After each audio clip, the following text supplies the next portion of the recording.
So how to download this Kafka software? Before downloading this, first you need to have an understanding of why Apache Kafka. So the guys who joined last week, who attended the demos and then joined the last Sunday, they know about why what is event streaming platform, why we use Apache Kafka, what is Apache Kafka. So till here they know. And who joined in middle, please go through the last week session videos. Okay, we discussed their event streaming platform and differences between the traditional messaging system and Kafka streaming platform, Kafka use cases, and we have even seen the Kafka terminology, and we understood broker, right? And then we created a simple broker by installing the Kafka and all. So this is what we discussed. So why Kafka? What is Kafka? Kafka terminology, Kafka use cases, event streaming platform. So these 5 concepts, go through the last Sunday video and Saturday, last week videos. You will get full clarity on that. Hence, I am not starting again from these two. I am starting from this Apache Kafka installation guide. Okay, so in Apache Kafka installation, so we need to understand a few concepts. These we will discuss and then understand. However, now let us discuss Apache Kafka installation. So before doing this, one moment, guys. Another thing I have, one document, let me keep it here. So this is 4th document, Kafka storage architecture is the 4th document. And then there must be another document, 5th document, Kafka cluster architecture. Kafka cluster architecture. Cluster architecture. So one moment, I'm just phrasing the notes. Perfect. Kafka storage architecture, Kafka cluster architecture. So storage, then Kafka cluster. Perfect. In this cluster architecture, what we'll discuss? Kafka cluster architecture. Okay, so I'll update this handout with the Kafka cluster architecture components. So basically, this cluster architecture components will come from this installation. So whatever are here, so these are all comes under the Kafka cluster architecture. Perfect. Now the finite nodes we have, what is Kafka, what is Zookeeper, how it will work, and all practically we will see and then understand. Don't worry about that. So now let us start from the Apache Kafka installation. So Kafka came in 3 flavors, and we can classify them as below. Open source, Apache Kafka, commercial distribution, Confluent.io, and managed services, Confluent, Amazon, Avian, Azure Kafka, etc. So these are all the cloud managed services. And Confluent is given the commercial distribution, and also Confluent given the community distribution as well. So let me add this as well. So let me add it like this. Open source Apache Kafka, and next community edition, Confluent.io. So commercial edition, Confluent.io. Confluent.io given 2 editions. One is commercial, second one is community, and 4th one is managed services. We can see them in the 4 flavors. So in our course, we will see these 2 flavors. In our course, we will see these 2 flavors. Open source one, and then community one. Now let us start the Apache Kafka, which is an open source one. Okay, install Apache Kafka. So step one, first spin up Zookeeper instance, and step two, spin up the Kafka broker, and step three, Zookeeper monitor. So these are the steps I have given, but before these steps, we need to first download, right? Kafka we need to download. So let me just copy these download screenshots. Okay, Kafka download screenshot. Okay, so these screenshots, let me put here. Download Apache Kafka. Download and setup, or just download. It's not kind of an installation, we could say. It is just downloading. Okay, so to download Apache Kafka, go to this location. Yes, here, click on this Kafka.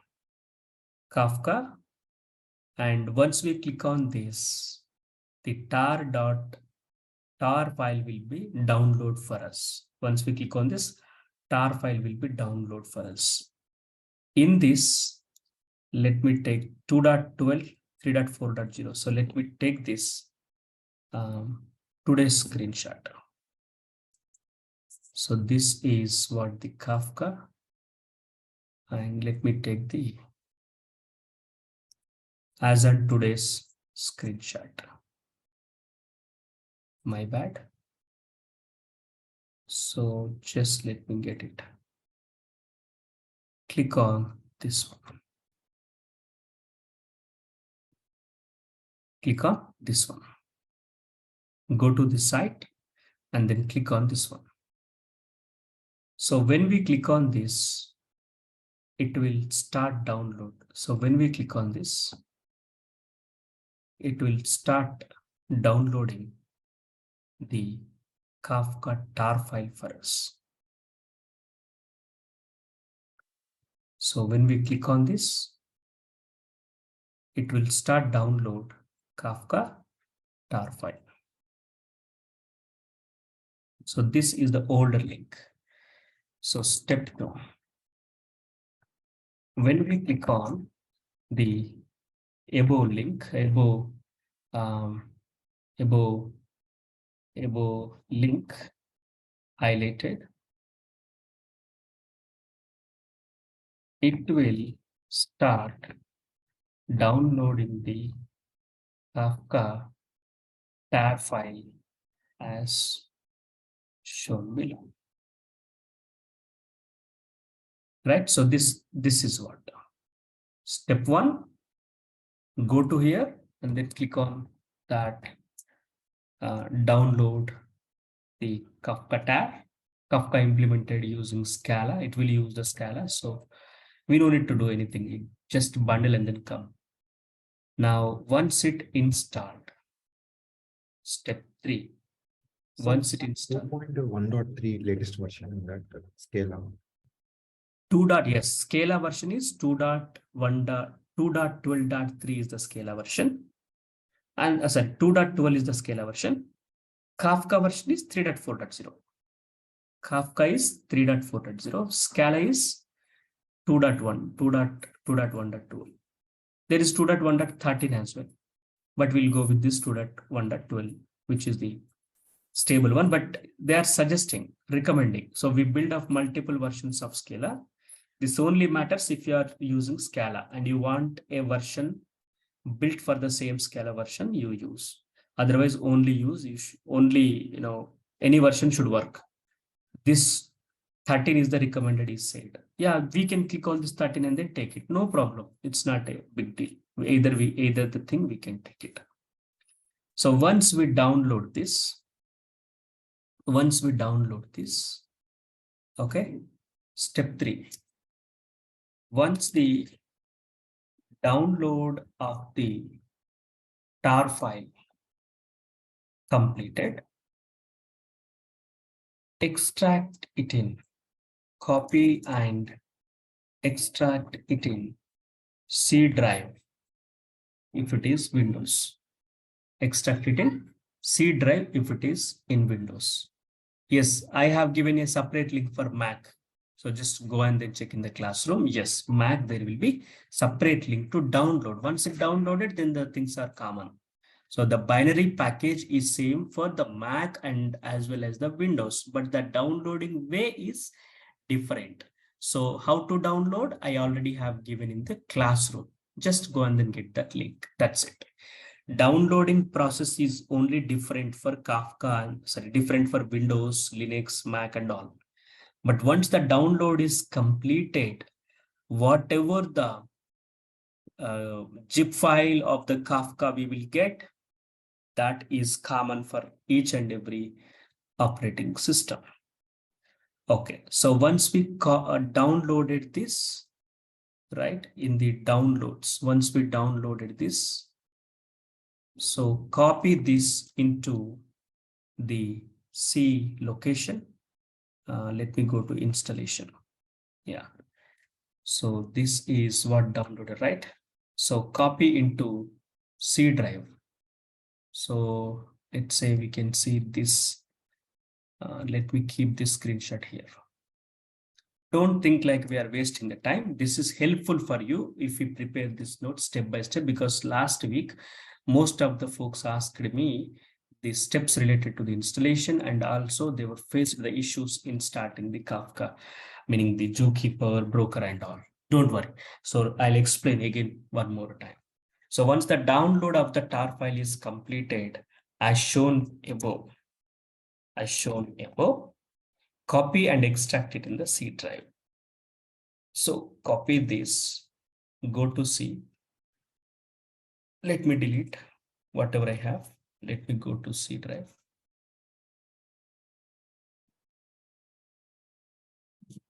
Yes, copy it and then extract it. So I'm using 7-zip to extract it. So you use WinRAR or whatever it is, right? So we have this. I don't think for unzip this WinRAR will help us. So download the 7-zip and then uninstall it. So let me extract to this Kafka. And inside this, we have one more tar, extract it. I think we downloaded the source, na? Wrong one, it seems to be. One moment. So binary downloads we have to do. Unfortunately, I clicked on this one, guys. So sorry. Maybe I have captured the steps properly only, but unfortunately I clicked on this SRC one. So my bad. Let me capture one more time the screenshot of this one. Okay. So let me capture this screenshot one more time. My bad. Just give me a moment. Yes. So this is what we clicked on it, and this is what it is downloading for us. So let me update the document. Perfect. Now it will be download as a zip, meaning not SRC. It will be download as a binary. So let me just delete these things.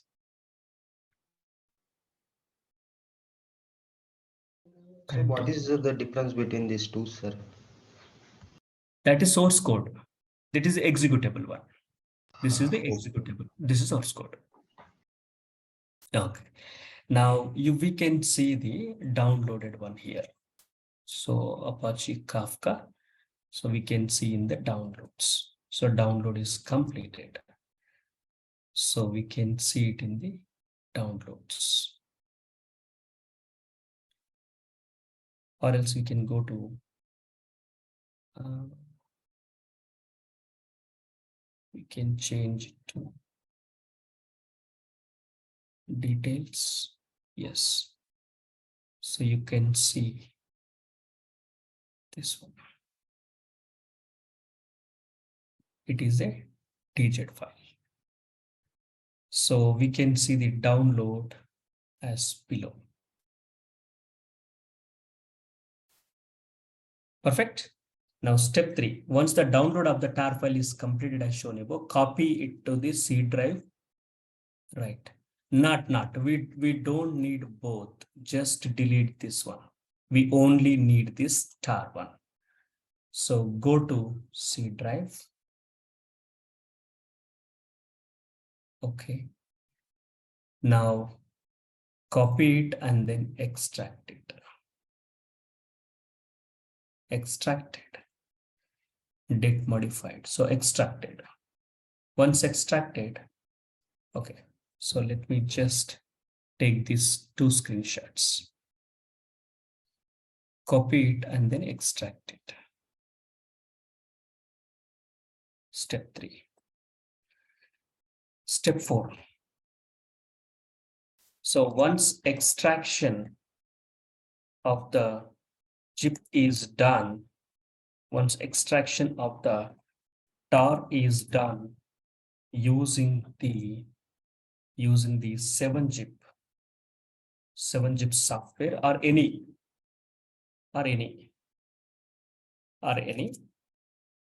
we can see the extracted folder.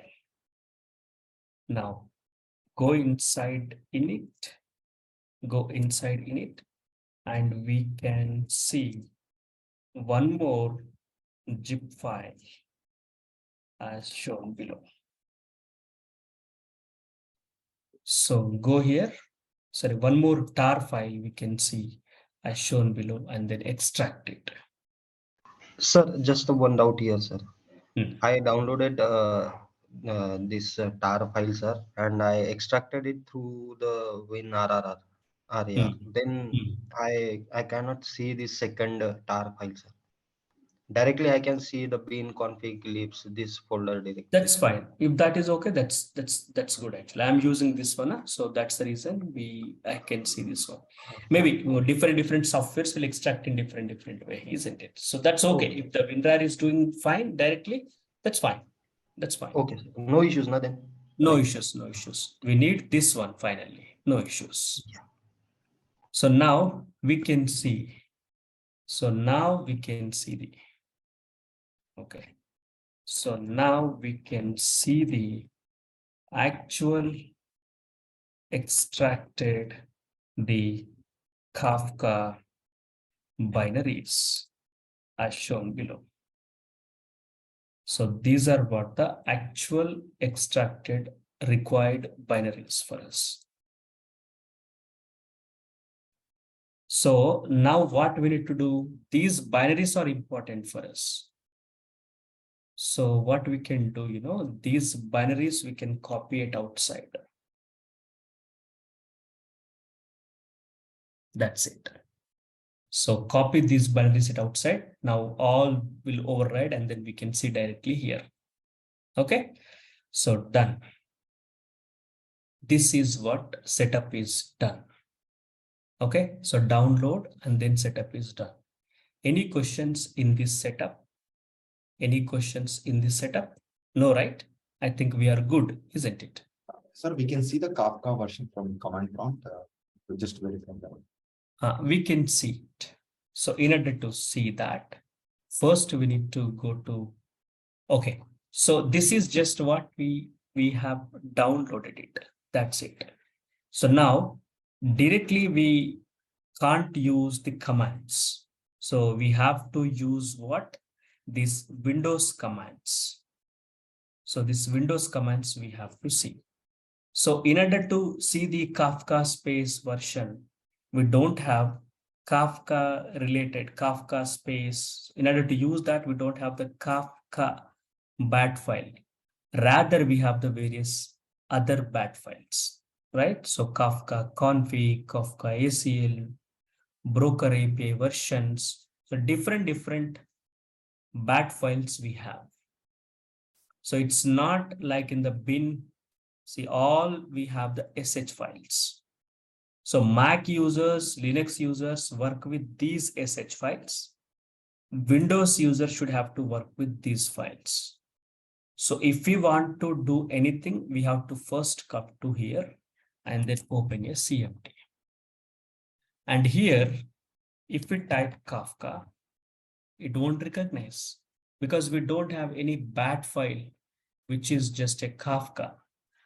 Rather, we have the various batch files for a different purpose. Kafka connect, Kafka configs, Kafka API versions, all these things. For example, if we use Kafka configs.bat, so we're just executing it. Now we can see a different helpline with that we can use with the Kafka bat.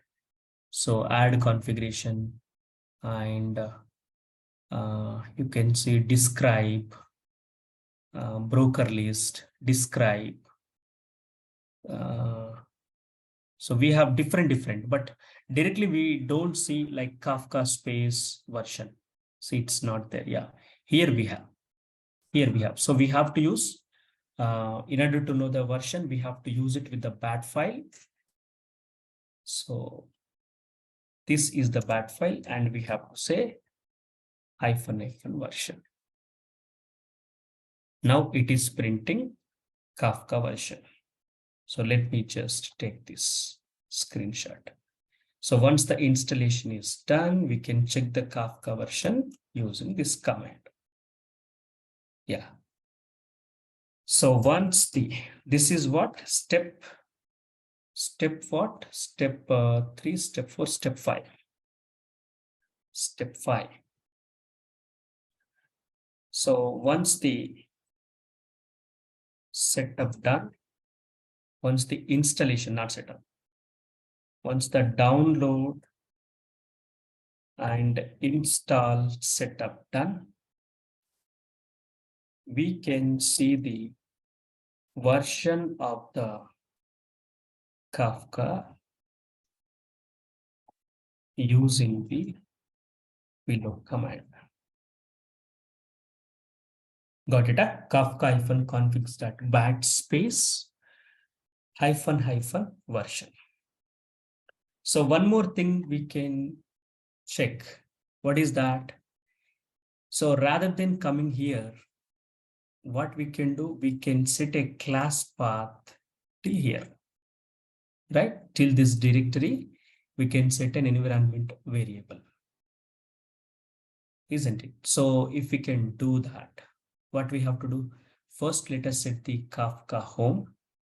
So this is what the Kafka home. So go to this.pc. This is, I'm not recording in the document. So go to this.pc, environment variables, add Kafka home. So new Kafka underscore home. And this is what we were added. Copy this. Okay. Now go to path. Go to path, edit, new. So this let me delete. So new here, percentile, Kafka home /bin/Windows. Now click on OK, click on OK, click on OK. Fine. Now open a new command prompt. We can check Kafka -config that hyphen version.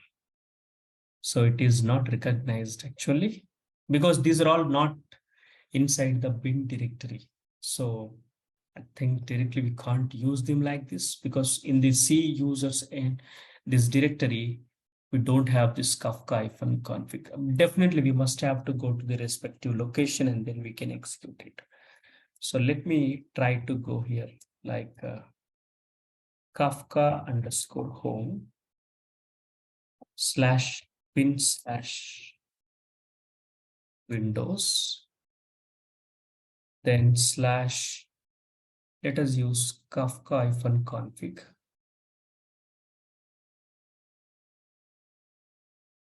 I'm not sure this will work. Hyphen version. No, system can't find the path specified. If we do echo $Kafka underscore home no, we are not able to see it. So I think it is percentile. Percentile and then percentile. Yes, we can see. So now here, let us use percentile and then percentile. Okay. Now Kafka config bat is not recognized as an internal external program. It says Configs, sir. configs. Hmm. Let me just take it like configs dot bat space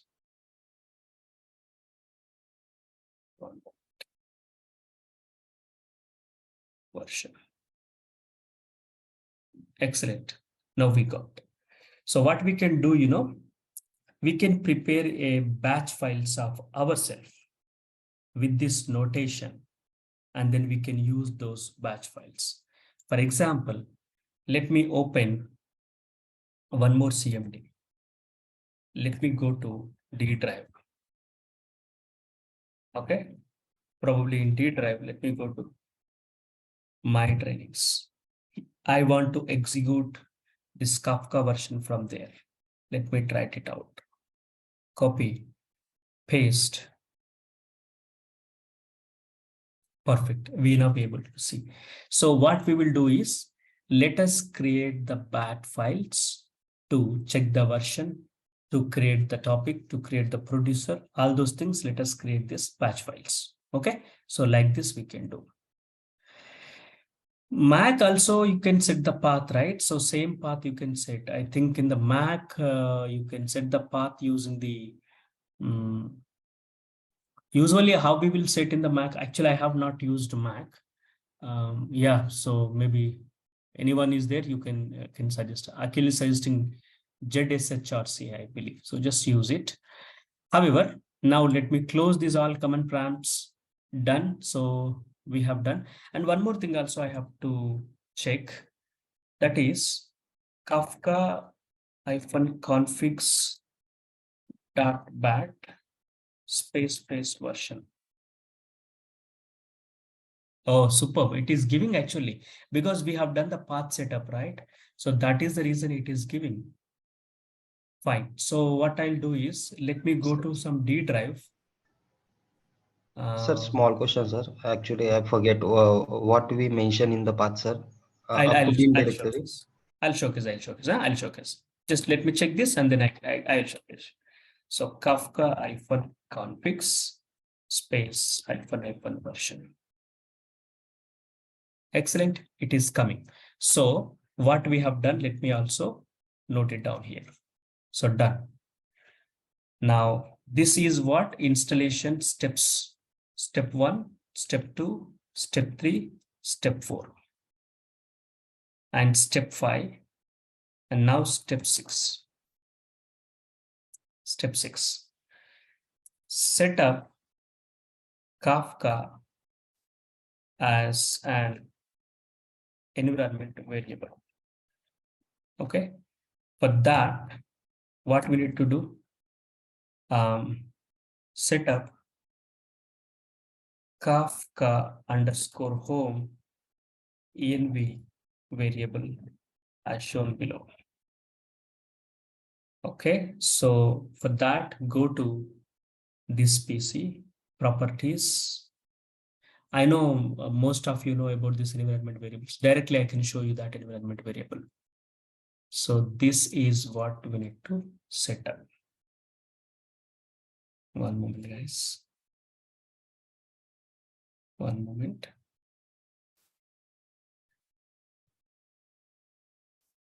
One moment. Just let me use one.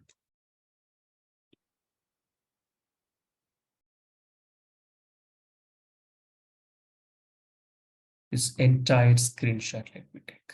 Okay. So this is what Kafka home. Let us set up. Because in the C, we have the Kafka. Done. Let me capture the screenshot.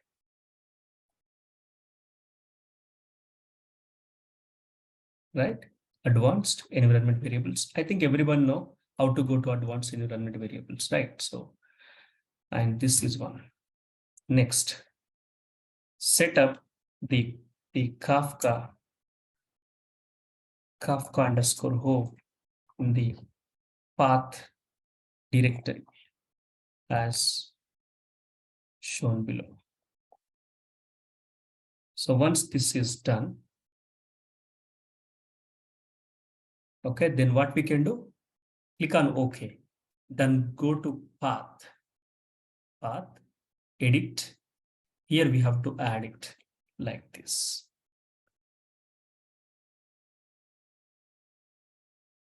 So let me just take everything. This is what Kafka underscore home / bin till Windows. We have to give. So click on OK. Click on OK, right? Done. So after this setup is done, step 6, after this setup is done, so 1, 2, and then 3, third point. So after the Kafka home setup done, as shown above, go to any of the directory and then use the bat files directly, which were there in /bin/Windows directory. So what I mean to say is, after the Kafka home setup done, go to any of the directory like D or C, like D or E, okay, and then use the bat files directly as shown below. So usually which were there in bin Windows directory. Make sense? So let me go to some D drive just for an instance. Let me go to some D drive. Here, let me ask Kafka -configs space -- version. Now we will be able to see the versions, right? So this is cool. Now the setup has been done. So go here. Excellent. Now the setup has been done. Hope this setup is clear for everyone, I believe, isn't it? Right. So now Kafka, not step 6. So set up Kafka as an environment variable, or set up Kafka as an environment variable. Set up Kafka directories, Kafka Windows directories as an environment variable. Perfect. I believe now everyone understood this Kafka setup. Any questions on this setup before we moving further? So we downloaded, we installed, we have done the environment variable setup to use it from everywhere. Done. Any questions before we are going to set up the single node cluster, single node thing? Any questions for me? Any doubts here? No doubts, right? Super. Super. If no doubts, then let's go and then check the single node installation. Perfect. Now installing single node Kafka using the CLI command line interface. Perfect. So now what we can do, the next topic is what? Single node cluster setup. So installing single node Kafka. This is not installing. Let me use setup single node Kafka. Setup single node Kafka. Setup single node Kafka cluster. At this moment, you don't know what is cluster is. At this moment, you don't know what is cluster is. But let me set up this single node cluster. Fine. So we'll discuss what is cluster and all in the cluster architecture. Okay, but for now, let us just check this one. Set up single node cluster. So what we need to do first, step one, spin up zookeeper instance. Yeah, so here I have given single node cluster setup as well. Okay. Now go inside the bin windows as shown below and start the zookeeper. Zookeeper server.bat. Okay. So how we can start zookeeper server.bat, and we have to load the zookeeper.properties. What happened? If we will not do the environment variable setup, then what will happen? Nothing will happen. Every time we have to go to this bin directory, Windows directory. From here, we have to operate the commands. So Windows directory. From here, we have to operate the commands if we don't set up the Kafka environment variable. So nothing, no harm. Okay, right. Now, let us go and then set up the Kafka zookeeper first. So steps are what? Single node cluster setup. Set up single node Kafka cluster. Step one, spin up the zookeeper. Step two, spin up the Kafka broker. Step three, zookeeper monitor and manages the health of the Kafka broker. Okay. So how to spin up the zookeeper? Step one. Step one, spin up the zookeeper instance. Sir, what is zookeeper? We don't know. Don't worry. We have a separate topic called cluster architecture discussion. So we will discuss there. But for now, just to follow me, spin up the zookeeper instance. In order to spin up the zookeeper instance, what we can do, either we can go to this location where we have the Kafka,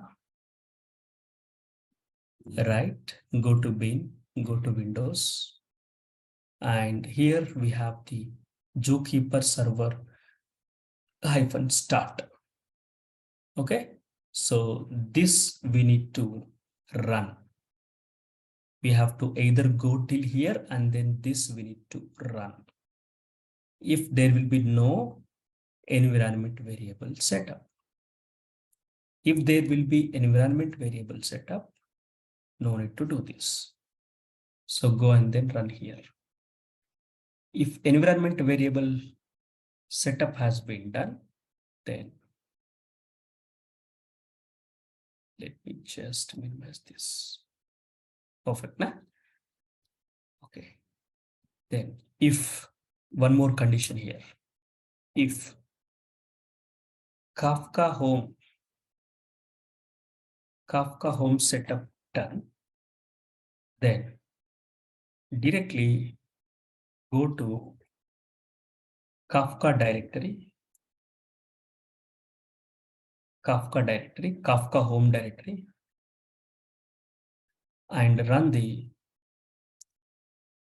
and start the zookeeper as shown below. So what I mean to say is directly go to this one, CMD. Now inside this Kafka, inside this config directory, we have a zookeeper.properties file, which is required to start the zookeeper. Zookeeper is acting as what? Zookeeper is acting as a coordinator, monitor, who will monitor the Kafka brokers. So first we need to start this zookeeper. Later for that, let me go and then open one more Typo. One moment. I think I have drawn the diagram in the last week.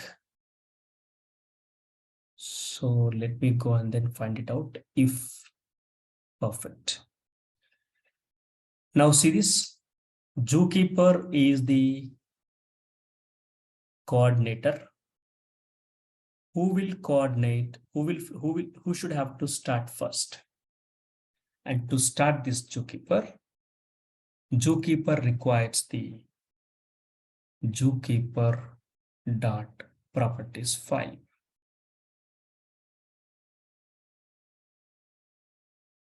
So it requires the zookeeper properties file. So once this started, then we will start the Kafka producer, Kafka consumer, or we will start the Kafka broker basically. So this Kafka broker will connect to this zookeeper. So step 1, start the zookeeper. Step 2, start the Kafka broker. Step 3, start the producer. Step 4, start the consumer. So these are all the 4 things we need to do. Perfect. Now first let us start this zookeeper. So zookeeper uses what? This property file. Here you can see data directory of the zookeeper is temp/zookeeper. So that means if we can go here and then type temp, not here, go to C drive and then my bad, close. So go to C drive, type temp. Sorry, it is not temp, it is TMP, isn't it? I'm typing wrong. Yes, now we can see this. Here, the zookeeper data directory will be created. We can also alter it to have the zookeeper data directory here. Or what we can do, we can also create one directory here and we can point it like Kafka directory and then we can use it there. Okay, fine. So zookeeper uses the zookeeper.property file. In zookeeper.property file, there are the data directory for the zookeeper where the zookeeper data will store, and then client port using which the brokers will connect to this zookeeper, and then other properties. Excellent. Now what we have to do? We have to go to Kafka home directory. This is the Kafka home directory. Inside this, what we want? We want zookeeper-server-start.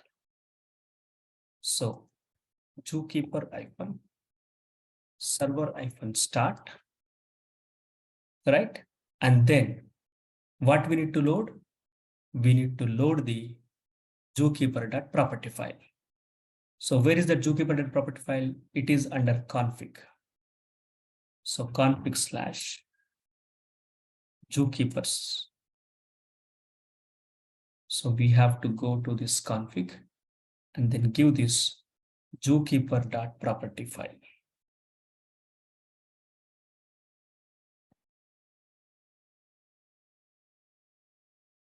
It's fine. So probably we can go like this. No. One moment. Config. No, it is not automatically loading. So let's take zookeeper.properties. Got it? Now enter. So zookeeper started. Excellent, right? So zookeeper is now started. So this is what the command we need to give. Remember, this will work only when you done the setup of the Kafka environment variable. Otherwise, this don't work. Very, very important. Where are we? We are in the Kafka home directory. So let me also take this one. Clear screenshot let me take, because while practicing, it will don't confuse you. It won't confuse you. So see Kafka home. There we are directly using the zookeeper start and then loading the property file. Done.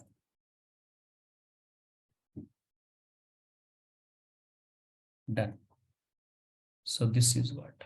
So let me also give the command.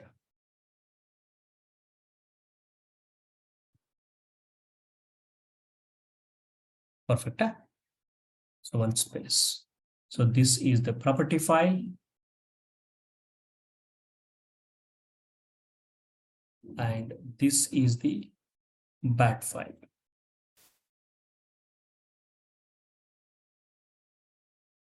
Sorry. Right now, probably you understood where we have to go. Yes, already present. Do we need? No need to create. No need to create the temp directory. It's no need to create the temp directory.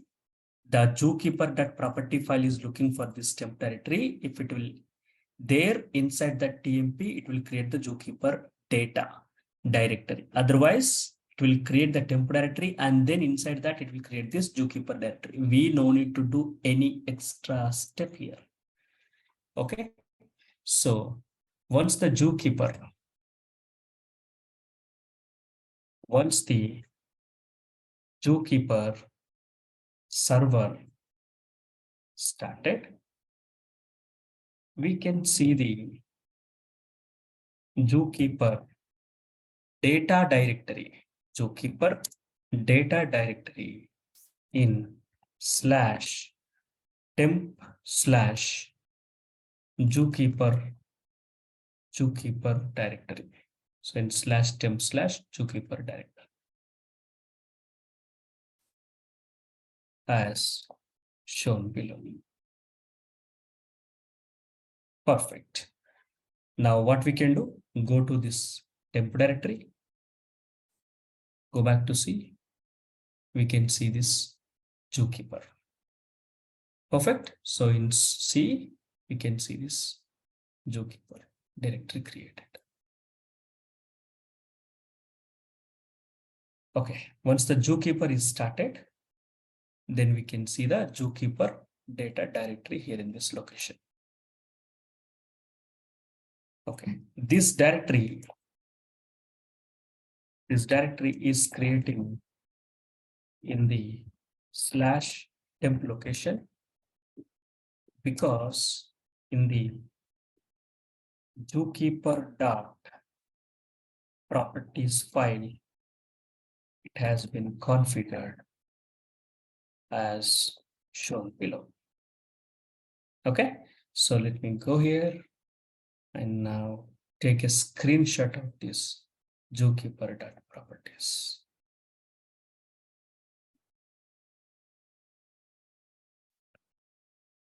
Here we can see data directory. That's it. That's it, right? So here we have that data directory hints it created. If you want, we can change it. So if you want, we can even change this location of our desired location. That's okay. It will create the data directory even there. But sometimes there will be a permissions problems as well. So to avoid, we have to go with the default things. Perfect. Sir, just a small confusion. Before starting this zookeeper, we are not there in that Windows directory, right? Correct. Because we have set that environment variable, right? Exactly. Correct. Correct. That's true. That's the reason here I have added one note, one point also. What I have added, okay, spin up the zookeeper instance. Go inside the bin windows as shown below and start the zookeeper by using this bat file. This is what I have given. And immediately next I have written here, if Kafka home setup done, then directly go to Kafka home directory and start the zookeeper as shown below. So that means we no need to go inside the Windows directory. So here if you can see, we are just inside this Kafka home directory. That's it. So we can go to any directory and then we can start zookeeper as well. But why I specifically asking to go to Kafka home is in Kafka home only we can find out this config directory, isn't it? This config directory. So if we are here, then we can easily access this config directory, which inside in it contains the zookeeper.properties file. Make sense? Clear, right? So that is the reason asking to go to this Kafka home and then start it like this. Yes, Perfect? clear, Yeah, clear. great. So now done, everything is what we have now done. So zookeeper is what we have now started. So next to zookeeper started. Okay, what we need to do first, it is single node Kafka architecture, right? So this is what. So once the zookeeper started, then what?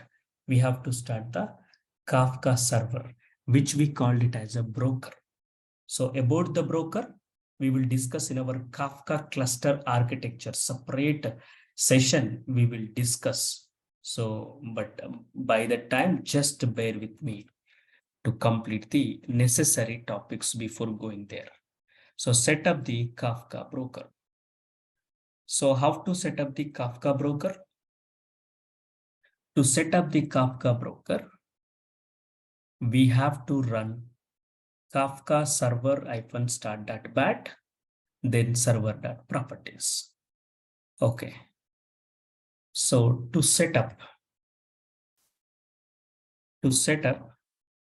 Kafka broker, we need to run the Kafka server start.bat file by supplying the server.properties file. Okay, server.property file. To do this, go to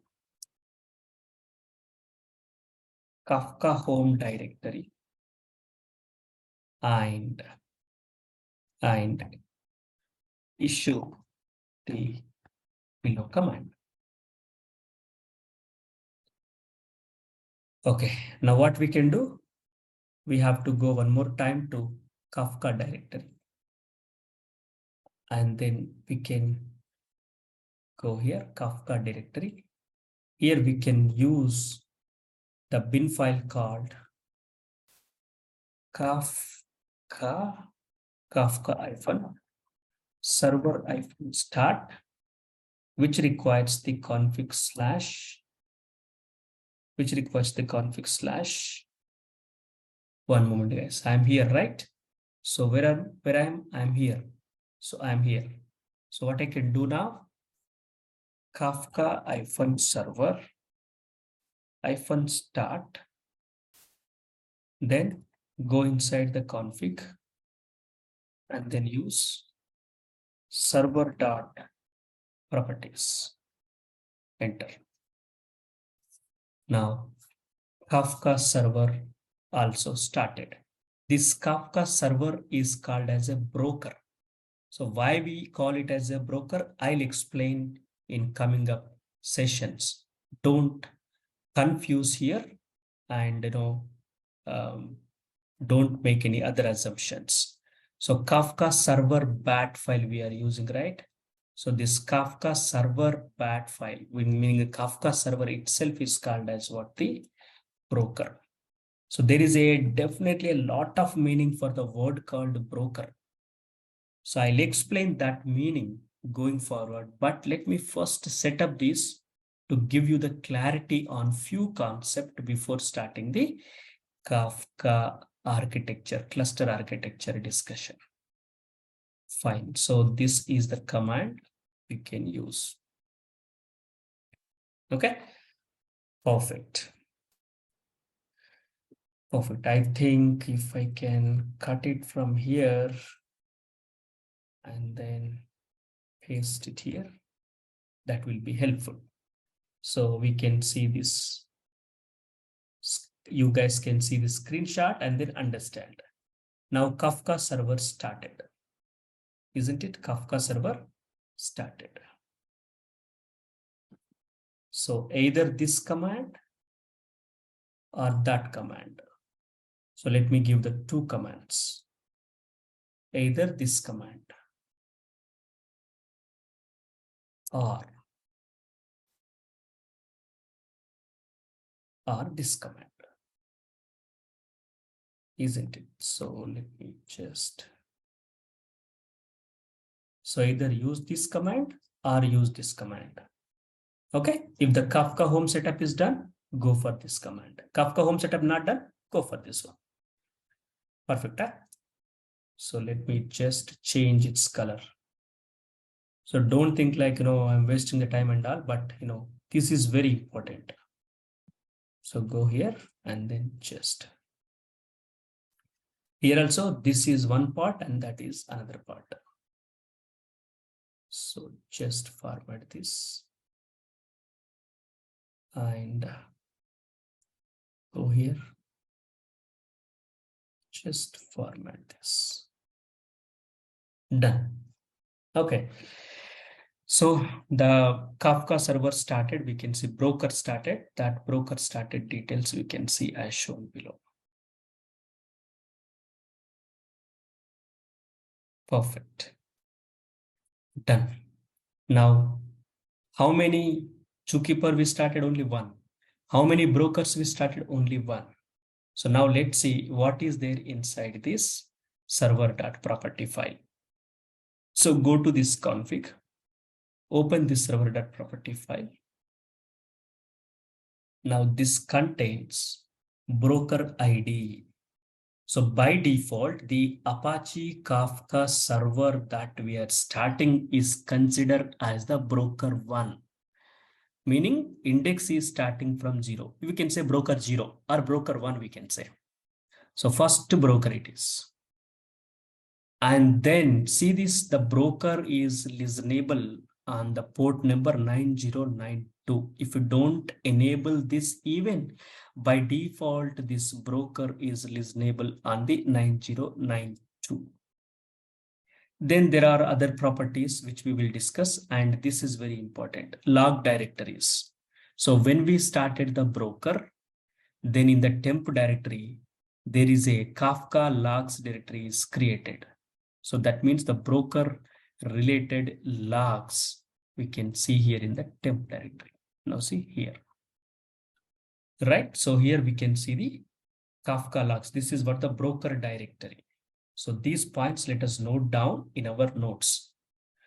So now, as soon as the Kafka server started, it is called as the broker 1 and broker 1, which starts broker 1. So which starts listening to the consumers and producers on the port 9092. Also a Kafka underscores logs directory will be created in /temp directory as shown below. Make sense? Now let me go here. So this is what I'm talking about. So let me highlight this. Go to our notes. Perfect. So this directory has been created because it was mentioned in the server dot properties file as shown below. Now go here, server dot properties. In server dot properties, it has been mentioned as shown below.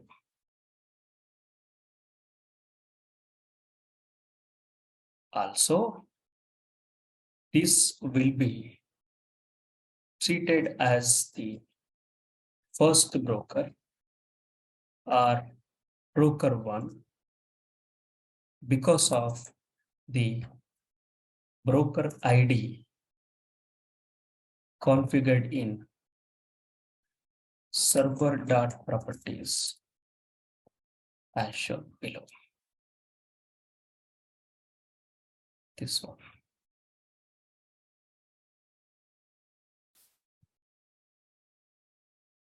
Perfect.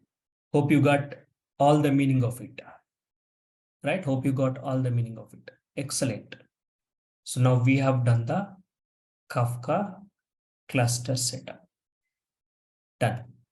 So by this now,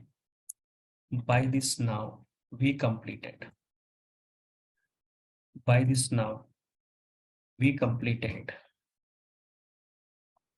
Zookeeper server start and then Kafka server start.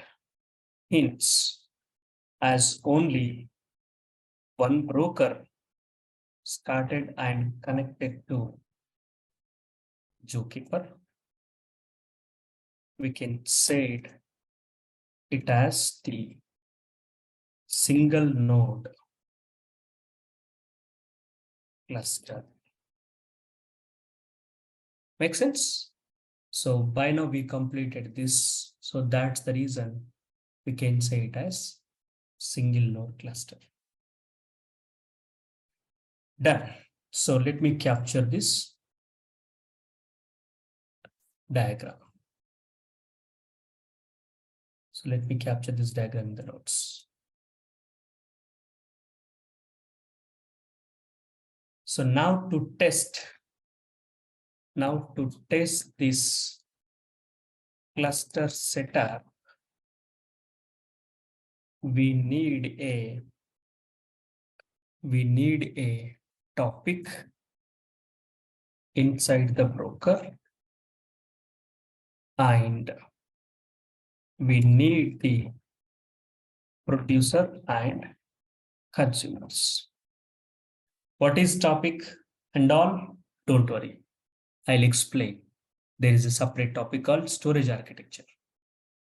So how the broker is connected to Zookeeper? How the broker connected to Zookeeper is, these broker have the Zookeeper port number. Zookeeper connect. I think this is very good point. Thanks a lot for bringing this point. So this let me capture in our document as well. So the broker connects to the Zookeeper. One moment. Broker connects to the Zookeeper as it was mentioned in the server dot properties file as shown below. Right. Any questions now? Yes, Zookeeper can be installed in separate machine, and correct. broker can be installed in separate machine. Yes, Parshuram, that is distributed. So that's the reason. If you can see our agenda, multi-broker on AWS. Windows also we can do this. Take one Windows, 3 Windows machines. One Windows run the Kafka Zookeeper, one run the Kafka broker 1 and broker 2. Make sure these 3 machines on the same LAN. That is only condition in case of the Windows machines. Got it? Huh? Perfect. Yes, yeah. Perfect. So done. Now we completed this setup. I hope you are following me. We have done this one, now this one. So now to test this cluster setup, we need a topic inside the broker, and we need the producer and then the consumers. What is topics are? Yes, we'll discuss. Okay, we'll discuss what is topic. There is a lengthy concept. Topic is a lengthy concept. We need to understand a lot. But just we will test this setup without knowing anything. Fine. So let us take a break for 10 minutes. 10:20 it is. Let us take a break for 10 minutes and then come back by the 10:30. Then we will start the consumer producer. Right? So please share notes. I'll share, notes will be shared in the Google Classroom, guys. Personally, to your personal email IDs, I don't share. So if you are in the Google Classroom, you will get the notes for sure. Okay. Notes will be shared in the Google Classroom only, not personally. I don't share. Go and then check in the Google Classroom, please. So take a break for just 10 minutes and then come back by the 10:30. Till that time, I will be in mute.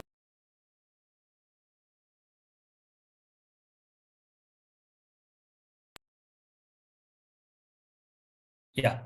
Okay. Google Classroom link, I already have shared in the starting of this session. I know maybe you guys were joined a little late and you are now not able to see the link. Let me go and then get it. One moment. Yes, this is the Google Classroom link. So please keep this link with you guys and then join. Just click on any of the link. I'm just pasting multiple times. Just click on any of the link. Fine. So this link will be, meaning I will terminate this link after this session. So you can't join after this session. So join during the session is happening. Great. So now what we can do? So now to test this cluster, we need to create a topic inside the broker and we need the producer and the consumer. Before doing that also, what we will do is let us connect it to our cluster from the UI. So there is a graphical user interface for this Kafka. So its name is Offset Explorer. So just click on this link, go to our Google Classroom, go to softwares, click on this Offset Explorer, or you click on this link as well. You will get an Offset Explorer like this. Click on this download. We are already in the download. Scroll down. Whatever your operating system is, download accordingly. So download. Once you download, you will get the software like this. Then just right click on it, run as an administrator. Next, it will install. Finally, once install, you can see it like this. Just open it, click on open. It opened like this. Now we need to set up the connection. So cluster name, let's say Kafka single node cluster. Just let us test it. Connecting to the server. Zookeeper host is localhost and Zookeeper port is 2181. So we are just connecting to the server. I believe Zookeeper is still running. Yes, Zookeeper is still running. And then our Kafka server, meaning the broker, is also running. Both are running. So the test connection should not take much time, but it is taking the time. Let's see what is the Zookeeper. Yeah, 2181 is the client port. So using 2181, we are trying to connecting. So it should just ping it, server listening on the specified port, add it. Now go here. So it is connecting to the server. Let it connect. Usually don't take this much of time. Let it connect.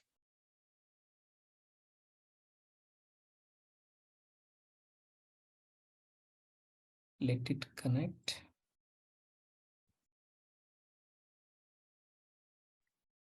Sir, we Okay. need to give server port, right? No, 2181 only.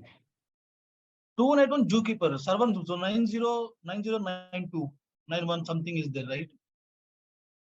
One moment. So here it is asking Zookeeper host and Zookeeper port. Okay. If we give those two, it will connect to Zookeeper. From there, it will show us the number of brokers connected to the Zookeeper. Okay. Yeah. So Kafka current version is, we are using what? 3, na? Now see, it is connected. So when it is connected, we can see brokers. There is one broker and no topic yet. We don't have any topics. And then consumers, we don't have any consumers. No topic and we don't have any consumer. However, now this is here and this is here. They are running. Now one broker. See this? Only one broker now, 9092. Perfect. Okay, it is taking little time to connect. That's okay. Let it take time. Maybe our RAM also matters.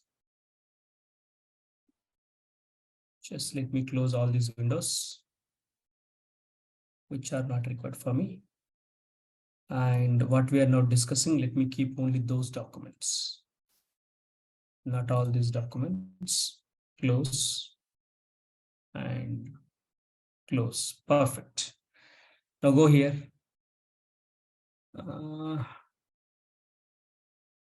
Okay. So timeout expired, no topics we have, and then no consumers as well. Only we have the broker. Perfect. Now what we can do, we can go and then create a topic. Guys, let me concentrate on the subject. You are asking the questions which are important as well. But you can ask at the end of the session as well, uploading the materials and all. Definitely I will upload, right? After this session, whatever the updated documents I will upload. Beginning of the session only, I told this word. Whatever the documents we will produce today, will prepare today, I'll upload it. Definitely I have to upload it. Let me concentrate on the subject first. Okay, you can ask the subject related matter. That's okay. We will be on the subject. But seriously, we are discussing on the subject. You are asking about some classroom links, classroom documents, which is totally out of context, isn't it? Definitely, end of the session, I will give all the things whatever required. Bear with me.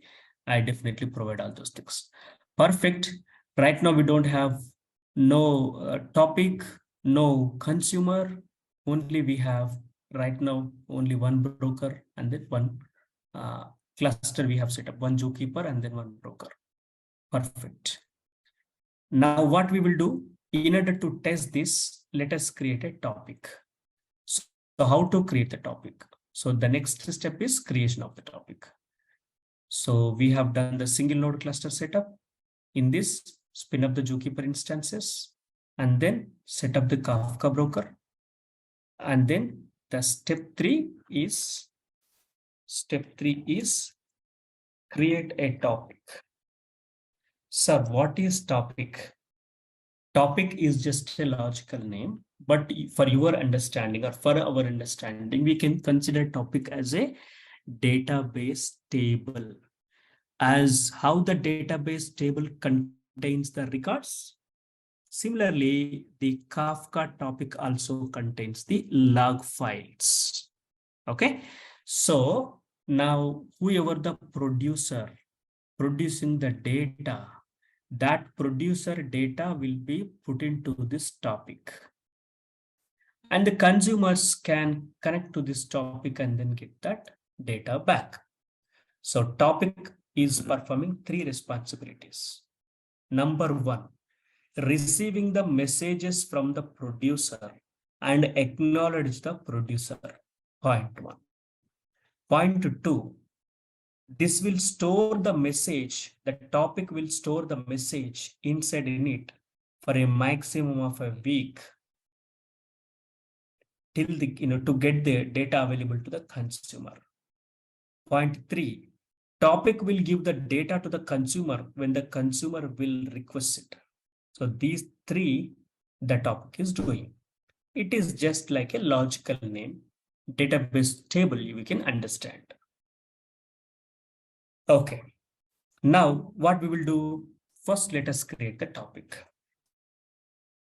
So how do we create the topic? To create the topic, we need to create a topic inside the broker now. Inside the broker now. So we need a topic inside the broker, right? So to create that topic, okay.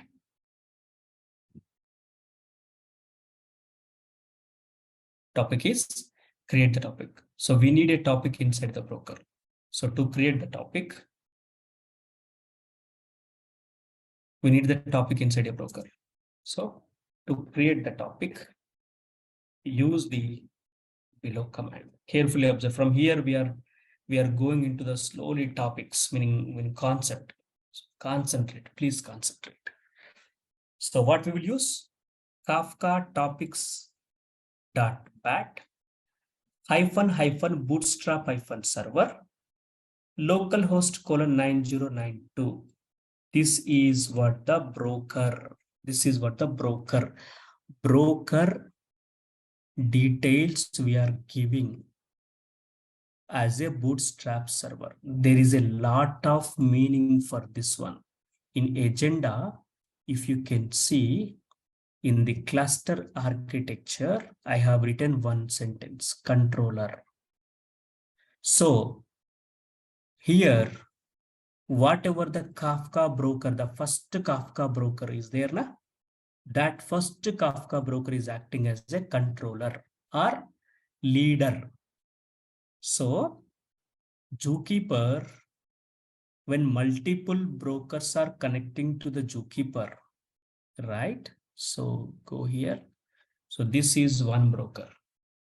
And similarly, if multiple brokers are connecting to the Zookeeper will make one of the broker as a leader. For example, Zookeeper is the manager.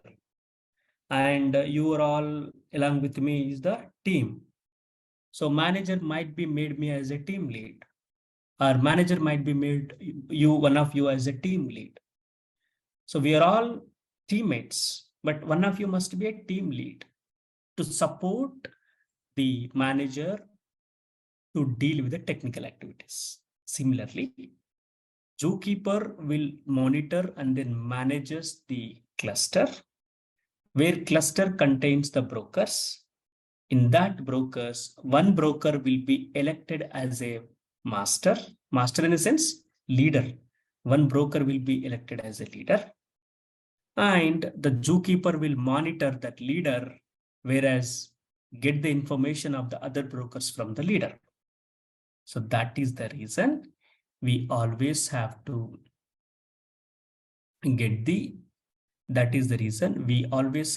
give the leader broker here. Typically, the broker which is having the broker ID 0 is called as a leader or controller. So that controller broker we have to give here. Then use create topic, give the name of the topic, and then partitions, and then replication factor. About these partitions, about the replication factor, we will discuss. But first, let us check this one. So go to Kafka home directory. And before this one, go to temp, go to Kafka logs. Now nothing is here, isn't it? Now go back to Kafka home here. Open this command, Kafka topics.bat, or we just give Kafka -topics -- bootstrap server 9092, create topic, test topic, partitions 1, replication factor 1. Sir, what is replication factor? What is partition? Don't worry. I'll explain these three: topic, partitions, replication factor. These three we will discuss in the storage architecture. We are now just testing the single node cluster, right? Don't think much about it. Now the topic will be created. Let's wait for a while. Maybe we started these servers for a long back, right? So maybe they went to a kind of sleep mode, and hence it is taking little time, but that's okay. So we can see the, okay, what I'll do is, let me stop this. And let me restart this zookeeper and then the broker one more time. Okay, so let me stop this Kafka broker. So now let us start the zookeeper. Right. Now this is what the broker one. Perfect. Now what we'll do, we'll create the topic. Okay.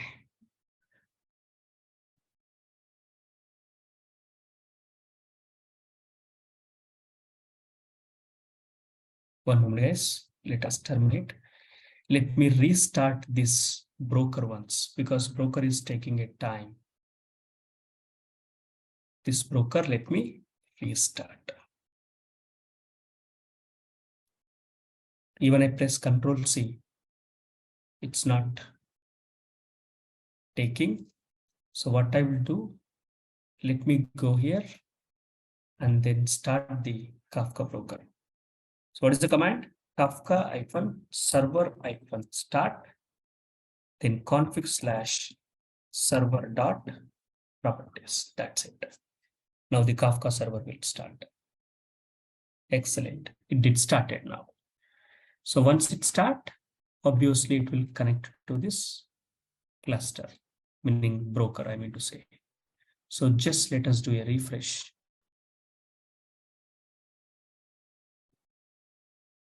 Not this one. So refresh is not there, but that's okay. I think disconnect and reconnect is there, but that's okay. Now here, let us create the topic now. So go and now create the topic.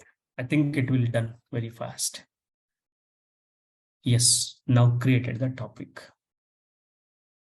Now just can go and then see this tool is little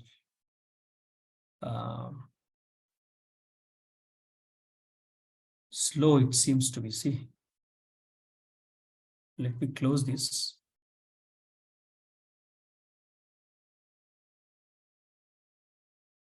Let me close this tool. This tool is actually taking a time. That's okay. Let me close this tool. Correct. I'm actually closing this tool. So not responding actually. See this. But too much of time it is taking. Okay, however, now the topic is created. So we can see now go to temp directory, Kafka logs. Now we can see the topic created. Right? So once the topic is created, so this is what the command we given. So let me just take a screenshot and then test topic is created. So once the topic is created, okay, once the topic is created, we can see it as a directory. This is important. We can see topic as a directory inside the /temp/Kafka-logs directory. This is the broker directory, isn't it? Our broker directory. So inside this directory, we can see the topic is created as shown below. Sir, we see the topic is number is 0. It should be 1, right? Offset, we gave it as 1. No, I have not given offset. I just given the replication factor. Replication factor is different, and offset is different. And here this number 0 represents what? The partition. Partition. So broker 0 and then partition 0. So we have given the partitions as 1. Partition index will start from 0. So only one partition we have given. So this is the partition number. I'll explain what is the partition and all going forward. Now we can see the once the topic is created, we can see it as a directory. This is very important. We can see it as a directory inside the Kafka logs dir. Now, if you can go inside this directory, before going that, let me close this one. Now this tool seems to be active. Now just let me disconnect and then reconnect. Disconnect and then reconnect. Now we can see the topic and then partitions. Correct? So topic is created, partition is created, partition 0 is what created. So now go to topic. Topic contains the properties, data, partitions, and then configurations. Okay, now let's go inside this topic. Now this topic contains what? Number 1, text document. Number 2, index file. Number 3, time index. Number 4, partition. Number 5, some leader checkpoint file. So here we'll discuss about this log file in the Kafka storage architecture. We'll discuss about the partition in the Kafka storage architecture. We'll discuss about the index and then the time index in the Kafka storage architecture. That is the reason I have mentioned here in the agenda. Partition, log, index, time index, segment index, and all we'll discuss. Fine. So, but you just consider now the topic when created, topic created a log file. Topic created a log file, index file, and others. Now, when we go inside this temp and then topic, we can see a log file. This is the log file. Now, when the producer will produces the data will put into this log file. So let us write down that point here. So when we go inside the test-topic-0 directory, we can see the following files. Yes, here the highlighted file is called as a log file, which will stores the data sent by the producers and makes this data available for the consumers. That's the reason in the last week when we discussed about the why Apache Kafka, we discussed about these concepts. Thought of having a database, but database is having one problem. So thought of having one log file, that log file will keep the data. This is what. Okay, I think now we are good. Next what? So next what? Again, listing out the topics in a cluster, how many topics are there. This is, we'll see later, we'll play with this later. But next, describing the topic, we'll play this with the latter. Next, what we will do is, let us create a producer. So we are now testing, right? So step 3, create a topic. Step 4, create a producer. Step 4, create a producer. Create a producer. So create a producer and send the data. And send the data as shown below. So what we will do now, so this is the command. Kafka-console-producer, broker list, and then topic, then the data that we want to pass. So I have a data file with me. So let me go to here, D, personal trainings, Apache Kafka data. So let me take this sample one data file. So inside this here, let me take this sample one data file. Now what we will do, let us now create one producer. So we can create Kafka console producer. Don't confuse guys. Where are we? We have done this. We have done this. We have done this topic creation. We can see the topic along with the log file. Now we are creating this producer.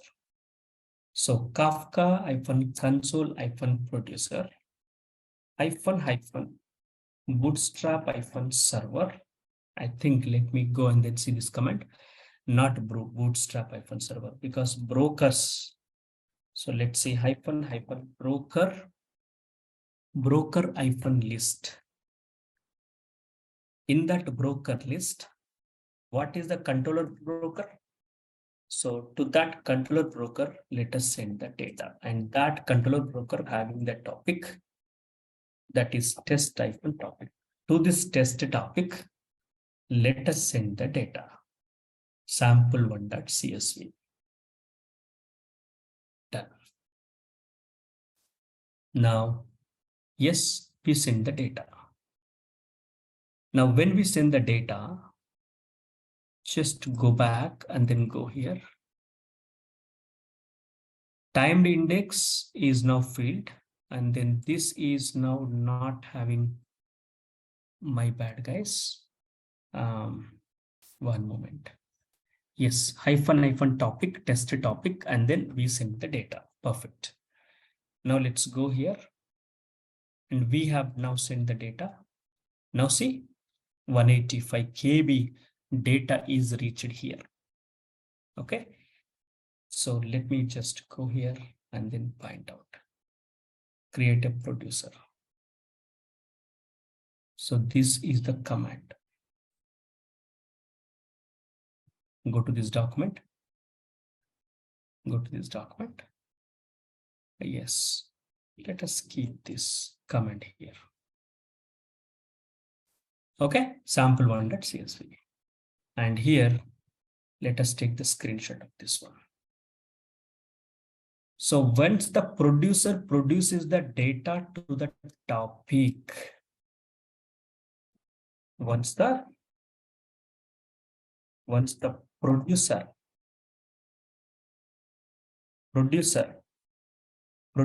the producer, once the producer send the data, once the producer sent the data to the topic, then we can see the log file size increased. Log file size increased as shown below. So that is indicating that the data will come to this log file. So which is indicating that data will store in the log file. Correct. So this is denoting that the data will store in the log file. So just let me minimize this so that I can fit these screenshots here. Now let me write. 1 minute, guys. Just give me a moment.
Yeah, sorry guys, I'm back.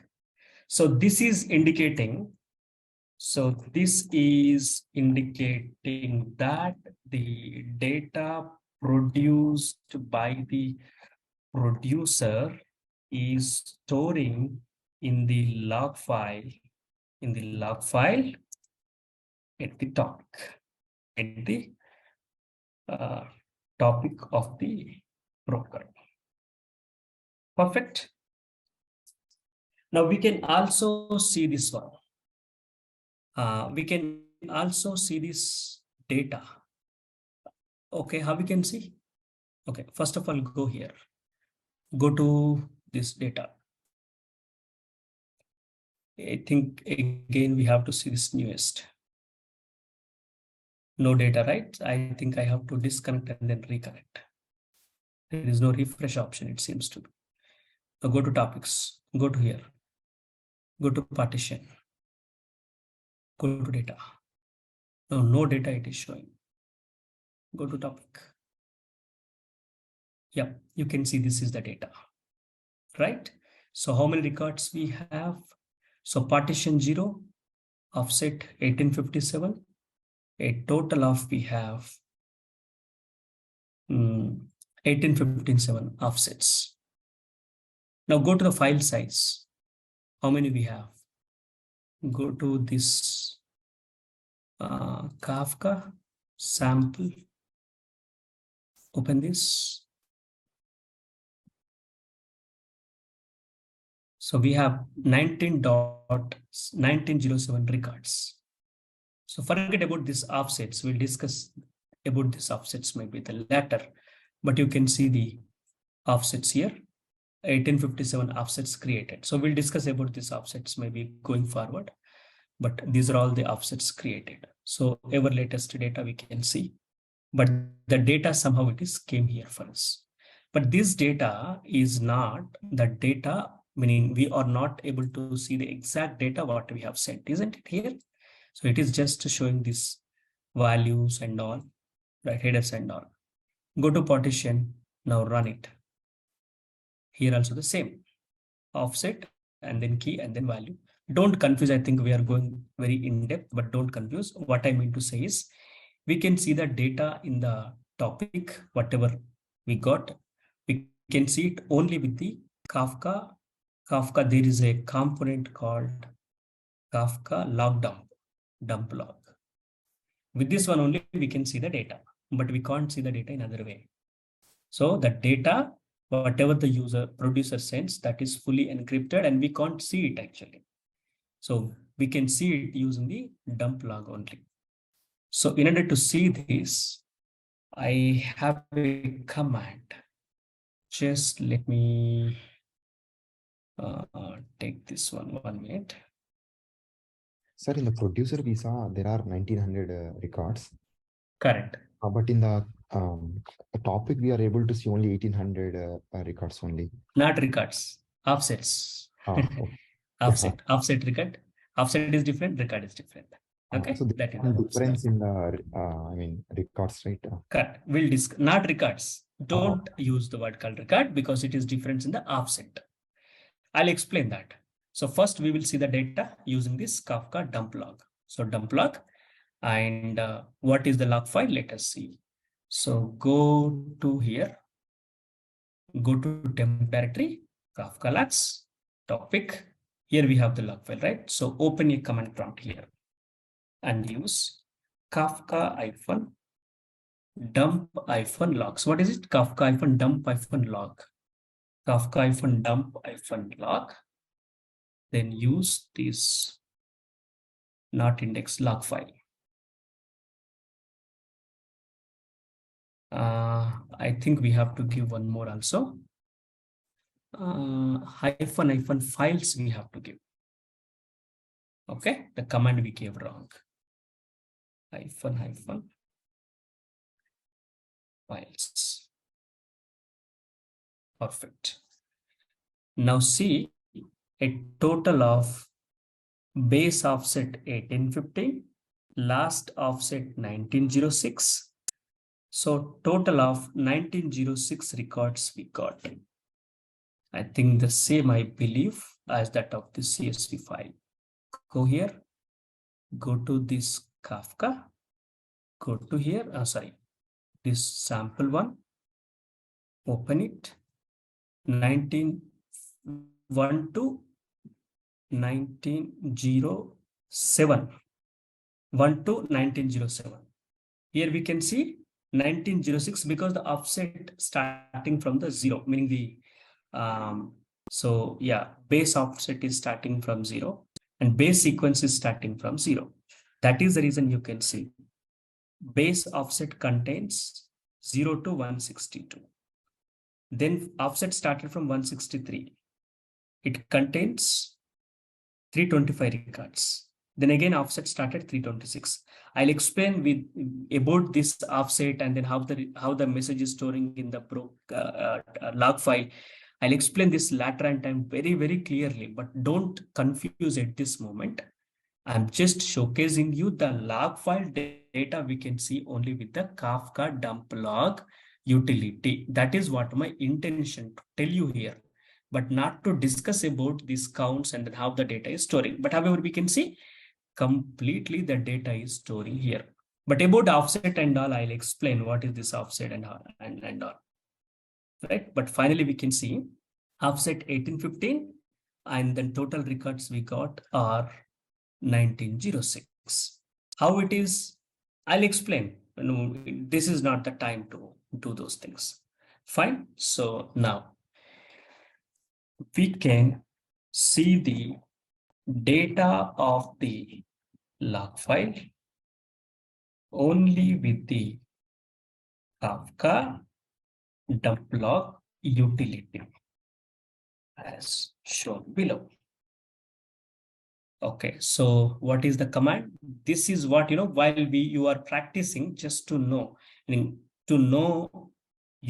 how the data, can we see the data or not? We can't see the data directly. So we can see the data only with the dump log.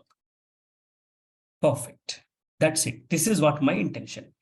Now producer produced the data and then we now able to see the data, right? Now let us take the consumer.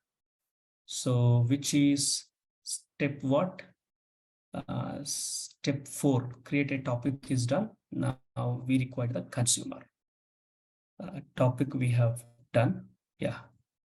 Now step 4. Step 4, create a consumer. Step 4, create consumer. So we can create a consumer using Kafka console consumer.bat, and then we can give the controller broker. We can give the topic name, and then we have to mention from the beginning. So let me go to again Kafka home directory and let us give this one. Now we can see all the data that has been taken by the consumer.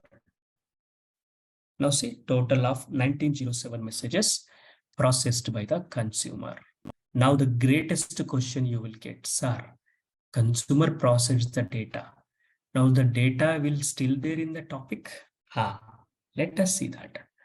So this is what, let me just take a screenshot of it. The data that is processing by the consumer, right? Consumer now process the data since beginning.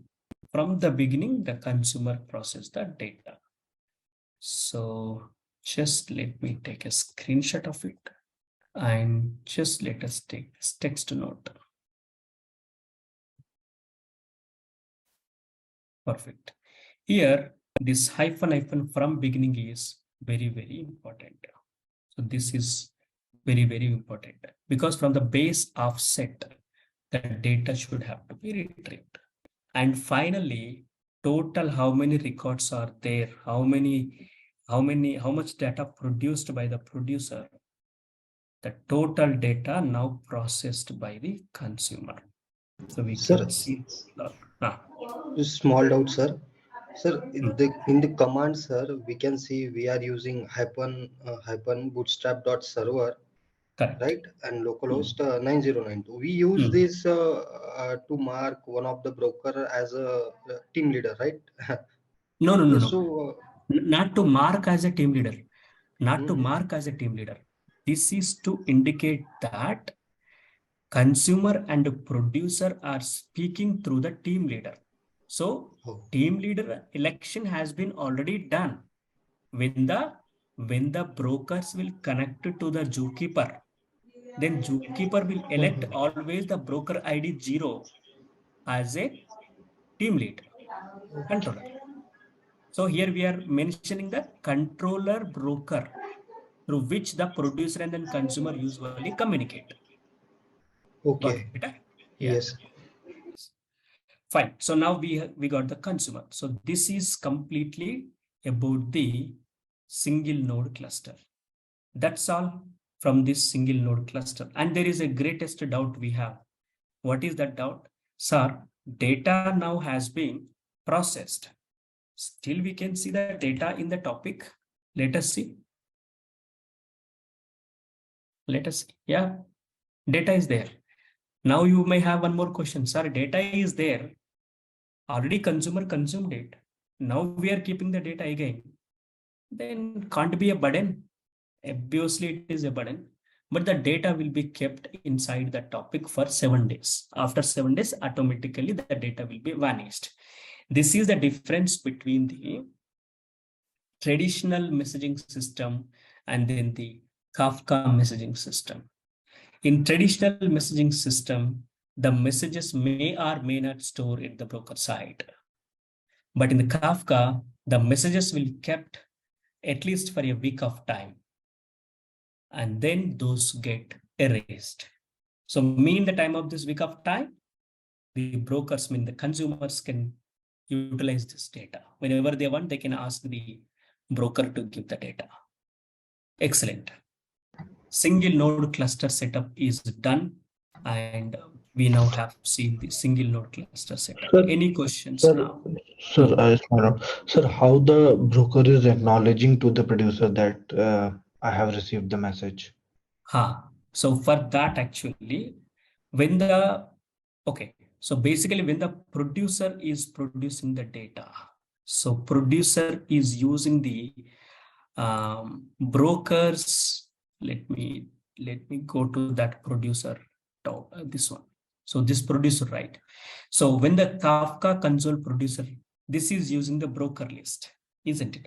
So internally, this broker list will acknowledge this console producer as an event. As an event, meaning a flag will be sent to this producer that the data has been processed. So we can't see these logs here because we were not enabled. But if we enable the logs at the debug level, we can see the broker will give the acknowledgement to the producer. Console logs will produce here. Got it? Boolean flag, it will return back to the producer as an acknowledgement that it receives the data. Got it?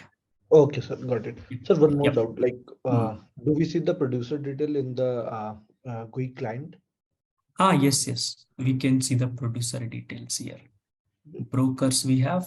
Now I think I have to disconnect and then reconnect as it don't have the. So consumer is there. Topic is there. Broker is there. Then what about producer? Why the producer didn't? Consumer is there. Producer also should be there. One moment. Disconnect all connections.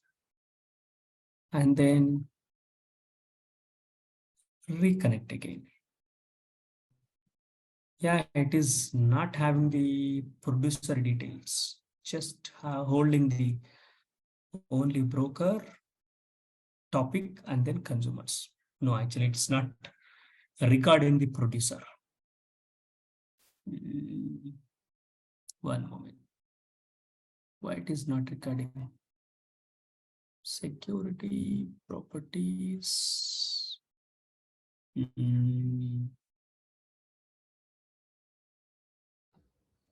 Okay.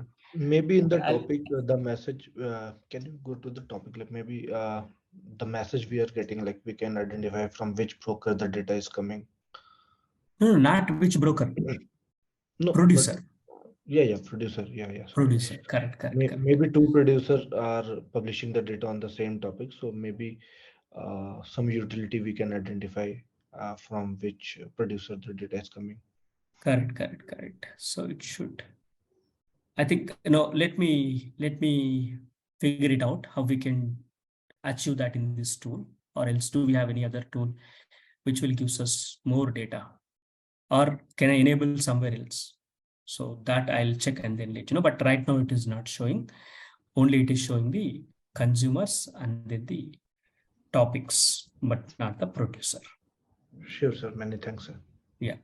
Okay, folks. So that is what the single node setup we have done. Sir, one doubt, sir. Yeah. We see that in the offset, while it is storing the data, it is doing that partition from 0 to 162. So this 162 is the default partition value. I mean the value. No, not partition. Only one partition. That is where, okay, let me showcase you one document. You will get the clarity why I am not discussing those things now. So let me go to this storage architecture. So I will separately discuss that here.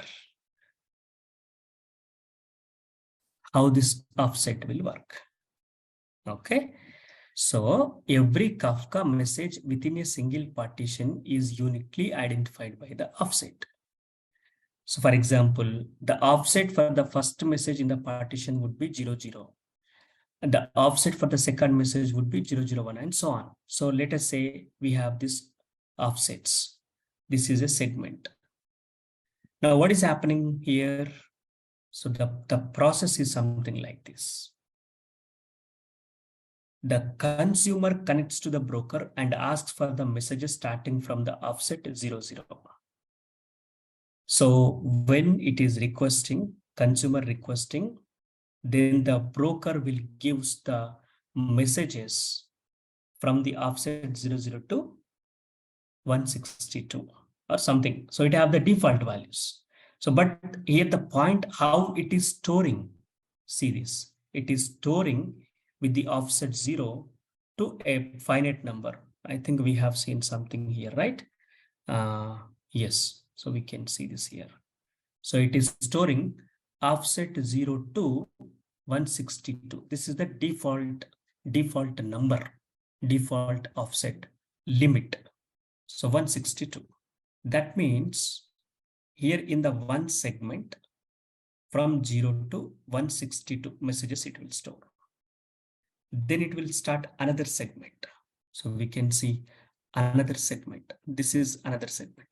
In another segment, as the ending is 162 here. So from the 163, it will start. So 163 to again 325. Then this segment is done. Again, it will start another segment with the 326 to this 492. So with the limit is what? 162. So 162, I think 163. So 163 is what the default limit configured. We can change it. Am I answered your question? Got it right? Yeah, yes, sir. Yeah. Yes. So someone asked the question like, can we customize the data to be deleted as per our convention? 100% we can customize. Those customizations and all we'll see later. So now we just have done the single node cluster setup. Then we will do the multi-node cluster setup. So once the multi-node cluster setup is done, then we will be done our agenda till here. So this is now done. Now, when the multi-node cluster will be set up, there is an important topic that we need to discuss about the consumer group. I'll discuss. Then we need to set up. Of course, this we can take it up later. And once this is done, we can go with this storage architecture. So shall we go and then see the multi-node architecture? right? So we'll see. Just to take a break for 10 minutes and then let us start this multi-node architecture. Mean that time what I will do, I will stop this zookeeper. Yes, I'll quit it. I'll stop all these, stop all this one, and I'll stop everything. All these I'll stop. Okay, and I'll also delete this temp directory data. So Everfresh, I kept it as Everfresh. Perfect. And here also, definitely it disconnected. So it is not working means it disconnected. Fine. So one moment. Yes, I want to close the application. Perfect. Everything is now cleaned. Nothing is there. So let us take a break for 10 minutes and then come back. Then we will start this multi-node cluster setup. Very important topic we need to discuss here. I think you need a lot of patience to understand this. So take a break for 10 minutes and then come back. So break for 10 minutes. Yeah. For one doubt, sir. Yes. You mentioned that the brokers will be sending some notification to the producer telling that the so and so consumer has consumed the data. No, which you no. Producer don't know about the consumer. Producer don't know about the consumer. Okay. Producer sends that. Yeah, go on, sir. Yeah.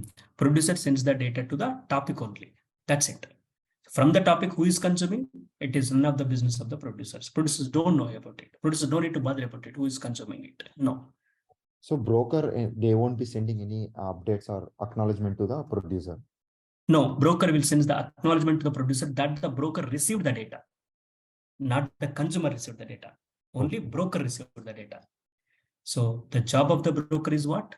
The job of the broker is to take the data from the producer, gives the acknowledgement back, store the data into the log file, and then give the data to the consumers when the consumers requested the broker. That's it. So producer and consumer both are isolated. They don't know each other. Got it? Sir, one broker has multiple topics. Yes, multiple topics it can contain. That is what we're going to do in our next session. So when we do this, multi-node cluster setup, then we will discuss the multiple topics, multiple partitions we'll see. One topic we'll take and then multiple partitions we'll take. So slowly we'll connect to that. Yes, we can take. Fine, we will do that. We'll do that slowly. So most of the questions will be resolved in the. Sir, Go ahead. Sir, when we started Kafka server.bat, then we called it as one broker, right? Correct. And Correct. if I started it second time, then can we call it as a second broker? Exactly. That is only. That is only. That is what on the same machine we can start it second time as well. How we can do is the topic of configuring the multi-broker, multi-node cluster. That I will explain. Okay. Let us take a break. No, sir, actually, I only have this doubt for the single broker only. Okay, so actually I'm confusing. Like my confusion is when we start the Kafka server, it is itself a broker, right? Correct. Okay. Correct. Okay. Fine. So now, yeah. So let's take a break for 10 minutes. Break for 10 minutes. Let's correct again by 11:30. So have some snacks or some tea, whatever it is, because very important concept now we are going to discuss, and definitely you will understand, you will enjoy it when you will come back with energy. Go and then get your snacks and then come back. Okay, let me take 10 minutes of break and then connect back at 11:30 a.m. IST. Thanks a lot. I'll be in mute and then I'll stop the record. Fine. Now let us start the multi-node cluster. So how do we start the multi-node cluster? Obviously, right? So this requires little setup. Let me first explain how we will do this. Let us take one zookeeper. Okay, before even doing that, let me showcase you the plan, how we will set up the multi-node cluster.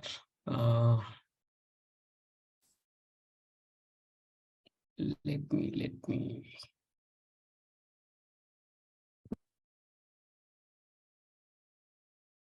Perfect.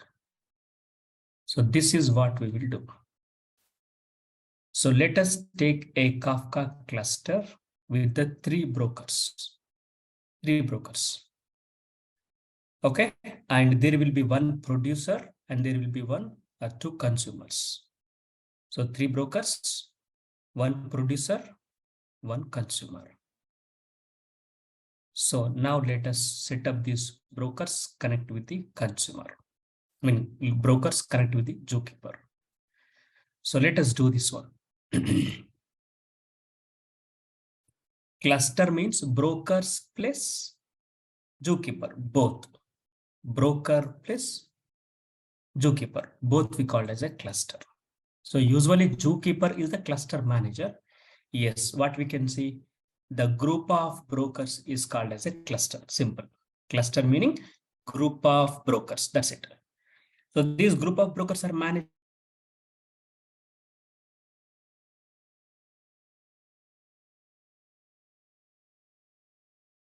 Now let's go and then set up this one. Yes, group of connected brokers, excellent. Yeah, that is true. Group of connected brokers, exactly true. Excellent. So now what we can do, let us take these three brokers. So first, what I will do is this Kafka is there. Na? This, let me open the IDE, either Visual Studio Code or IntelliJ. So let me open the IntelliJ IDE. So let me load this into that IDE. So open and let me take this into the IDE.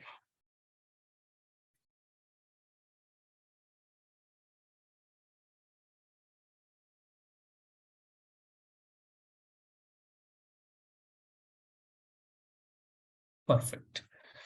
So we now have this Kafka. So close, isn't it? Okay. Now what we will do is here in the config, you can see the server.properties file. Hope you are able to see, correct? So this config contains the server.property file. This is for the broker 0. Don't touch it. So now let us copy this file and again in the same directory, paste it. And while pasting, let us take it as server-2.properties. Right, server-2.properties. Or let me take server-1, but you may confuse, right? So consider server.properties is the broker 0. Server-1.properties is what the broker 1. Server 2 is nothing but the broker 2. Consider like that. Okay. Now server-1.properties we created. So in the server-1.properties, let us change the broker ID to 1. Okay. This is the second broker. Now here the listening port, let us change to 9093 because already on 9092 broker 1 is or broker 0 is connected. So broker 0 connected. I think we can name it as broker 0 as broker 1 and this is as broker 2 and then broker 3. So broker ID 1 means broker 2, index starting from 0. Na? So this is for the broker 1, this is for the broker 2 and the broker 2, broker ID 1 and then the listener is 9093. Again, let me copy this, Control C as well and then Control V as well. So here let me take as server 2.properties. No problem. Whatever the ID you have, you can use it. Here, IDs doesn't matter. The matter is what? We need something where we can edit some data.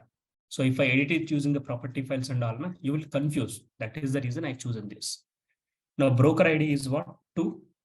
And then this is 9094. So now we have the broker ID 0. Can we set that ID to 0 now? We can customize that, or it's we can customize it. So broker ID, actually broker indexing will start from 0. Okay. So compulsory this should be 0. Then in the server.1, we made it as 1 because the next broker. And here we made it as 2 because indexing is starting from the 0. Yeah, even we can customize the server.properties to server 0.properties so that we can customize. But while giving, we have to give server 0.properties. Yeah, that is only thing. We are using the commands, right, while starting the Kafka server. So there we can use server 0. Yeah, but I don't want to change. Okay, let me, I got your point. Maybe let me rename it. Otherwise, yeah, so let us keep it. No problem. I think we can rename, that's okay, but let us keep it. Or else we can even rename it as let these properties we'll keep. And let me take like broker1.properties. Let me delete these two. Broker1.properties. Broker2.properties. And broker3.properties. This makes sense, right? Perfect. yes, Now broker 1, no changes. Don't do any changes in the broker 1. This is a default file. That means broker 1 contains the broker ID as 0. Listening port as 9092. Now broker 2 contains broker ID as 1. Listening So the port plan is here to change the server properties to broker properties, right? The renaming, right? Yeah, we just renamed it. We just okay. Not to touch the originality or original things. We just renamed it. That's it. Okay. Now, And where need we to deploy this one? Now we open this in IntelliJ, but this is not a project, right? This is not a project. I just have opened our Kafka home directory. Acha. Okay. Oh, there we are directly. Okay. Got it. Because we'll access all the file at a time, right? Okay. At a time, yeah, that's true. Acha. Got it. Yeah. So now this is broker 0, this is broker 1, this is broker 2. And then the broker. Can you rename it broker 0, broker 1, broker 3 dot properties? So it will understand easily. What I did, see this? Broker 0, broker 1, broker 2. Like we can rename it. That doesn't matter, right? So I think we can do that. Broker 0 also we can do that. It's just a matter of passing these files. That's it. However, yeah, we can even do that. Yeah, that's fine. So 9094. Can we? So we have to configure a separate property for every broker configuration. Correct. For every broker ID is unique, and hence we need to take one property file where we will maintain the broker specific configuration. Yeah. So broker 1, you haven't removed the comment, I think. Not required. By default will take as 9092. Oh, because it is not server properties, na? Yes, that's true. Correct. Done. So we have done these 2 changes. Now what I will do is here, let me create the one project new. Let me create one project new. Actually, I'm new to this one. Can anyone help me? How I can create a project here? Can we create here, or we have to create it somewhere else? We can choose the new project. In new, you can create a project. A new and project. New, na? Yeah.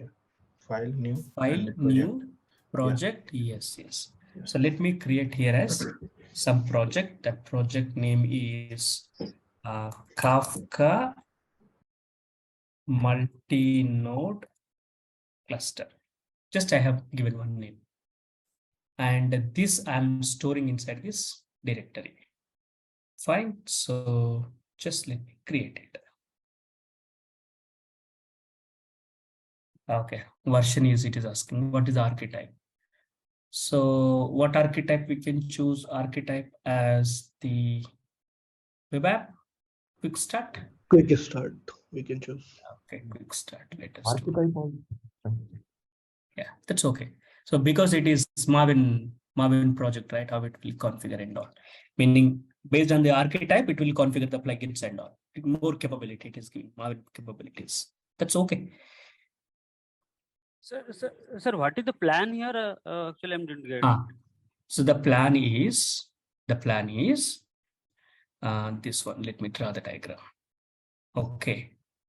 So let's have one moment. Let me draw here the plan. So here is the zookeeper. Here is the broker 1 and broker 2 and broker 3, isn't it? Now the plan is I will create one project. Here I'll create 3 bat files, .bat files. So one .bat file for the zookeeper setup, meaning let me create one bat file.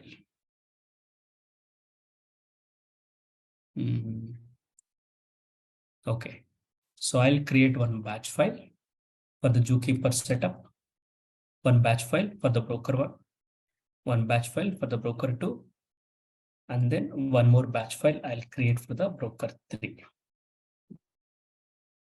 So when we run this, broker 1 will create, connect to zookeeper.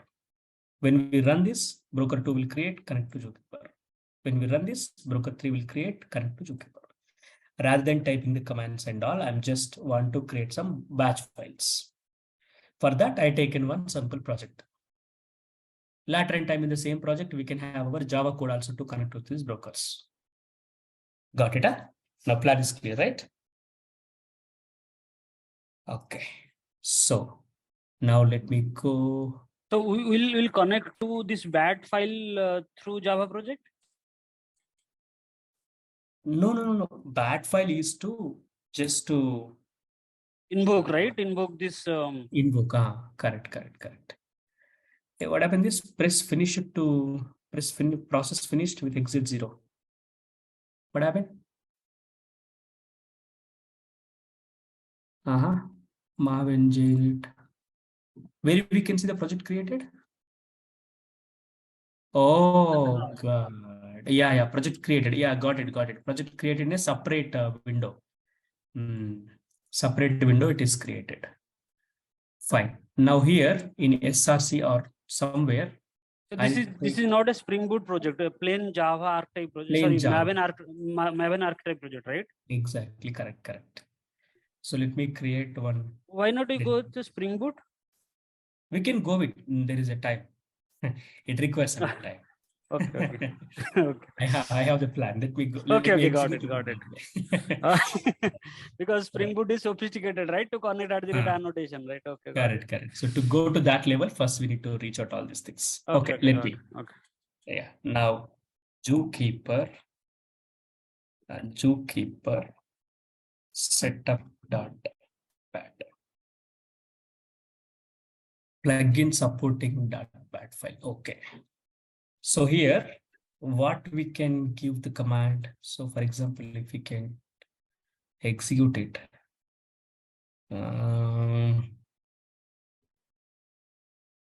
Sorry guys, actually I'm not able to do this. Meaning I can see, but let me take the Visual Studio Code IDE. Maybe I'm confusing you, but don't confuse. Let me take the Visual Studio Code IDE that have the direct MSI will be create for this one. So this one. Let me just take one new window. Yeah, okay. Here, whatever the project we created, let me load it. This IntelliJ, let me copy the path and then let me load it. Open folder. Oh no, it's not the path. So go here, Apache Kafka multi-node cluster. Perfect. Now here, what I will do is I'll open, not this one here, I'll open, file open, this one,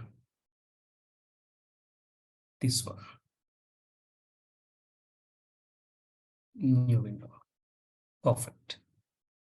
Now this is not required for me. Maybe you are confusing. I don't want to confuse you. So this is our Kafka. I loaded into the this IDE. Which IDE? IntelliJ. I have taken one more IDE called Visual Studio Code. Just to not to confuse you, I'll just take one command here. Here, what command will give is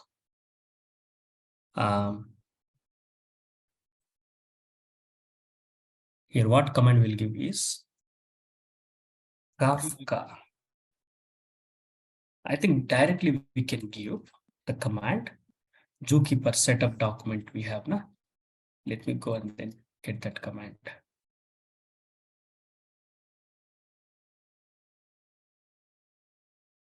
This is done. This is done. Yes. Zookeeper dot start. That's it. So this is one command. Now if we start it, let me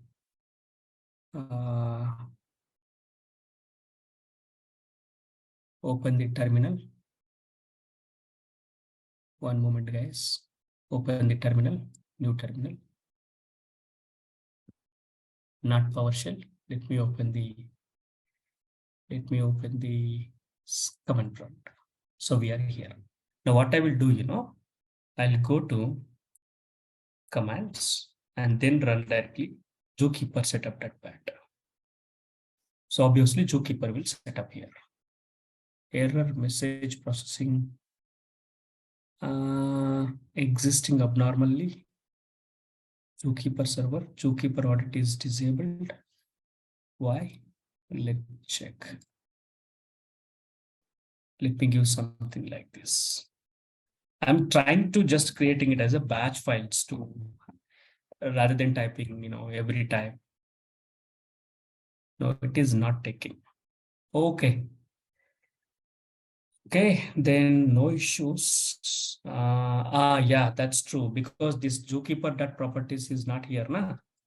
So that is the reason it is not taking. So what we will do, I'll take Kafka underscore home /config /zookeeper. Excellent. Correct. Now, yeah. This is what this is. Let us try.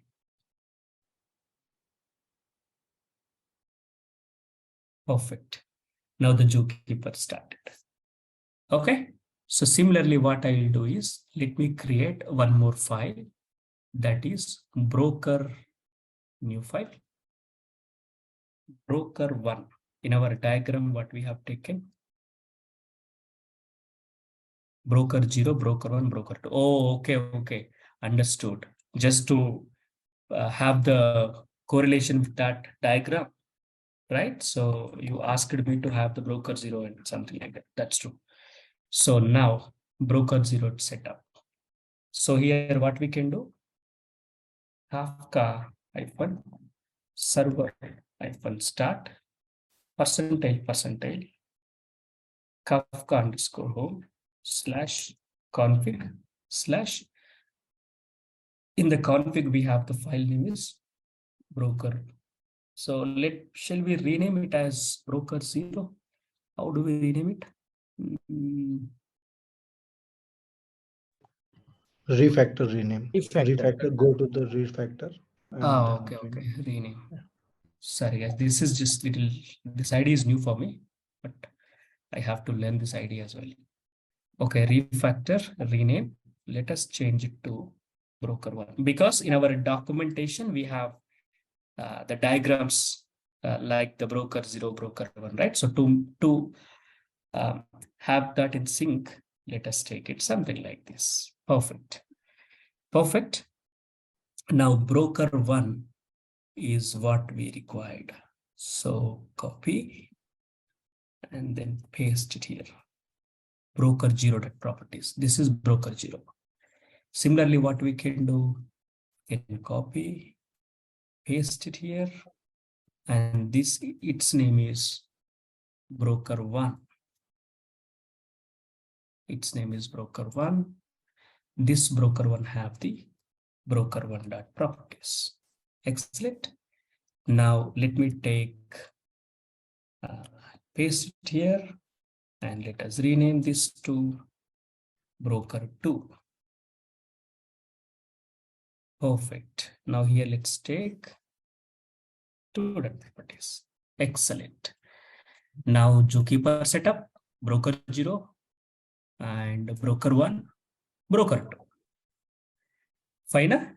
Now let me close this, delete this.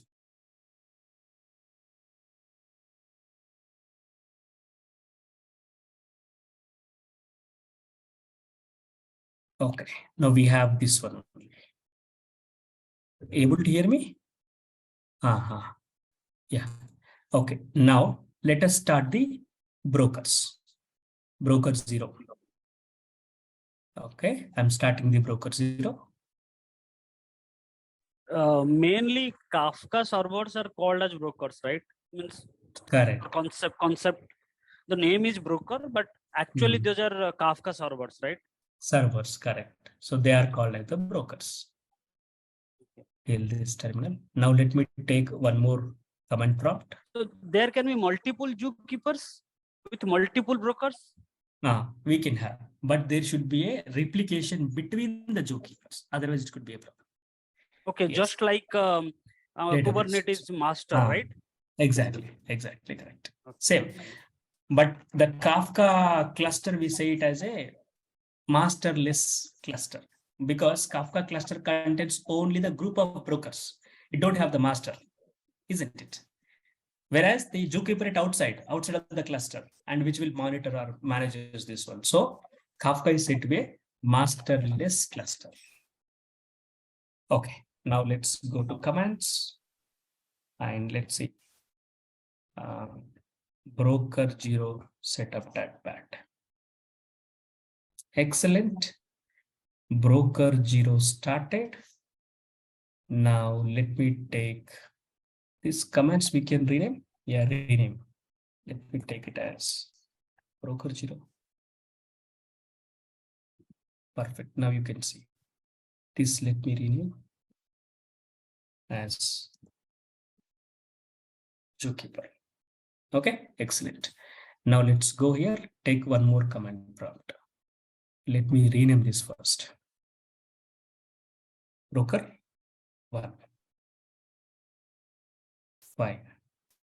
Now go to commands. We have the broker 1.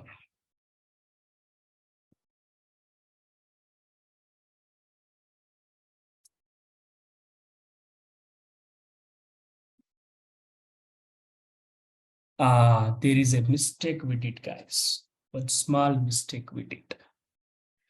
Log directories also we need to change.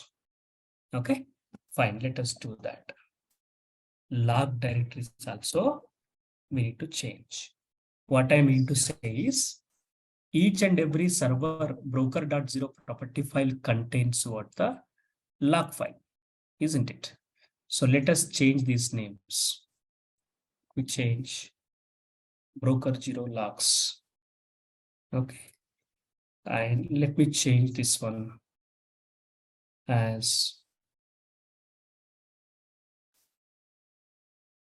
broker 1 logs. And let me change this as broker 2 lakhs. Perfect. Huh? Now broker 2 lakhs. Excellent. So let's go to temp directory and then delete the logs if any created. Not created. Go here.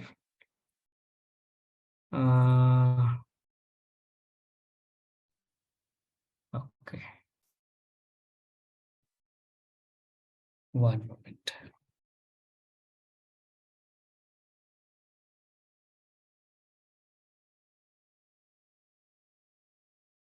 Strange. One moment, guys. I'm just looking at this zookeeper. Where this zookeeper logs are created then?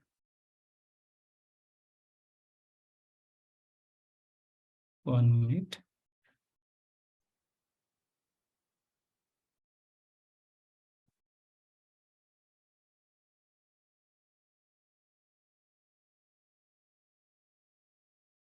Creating a file.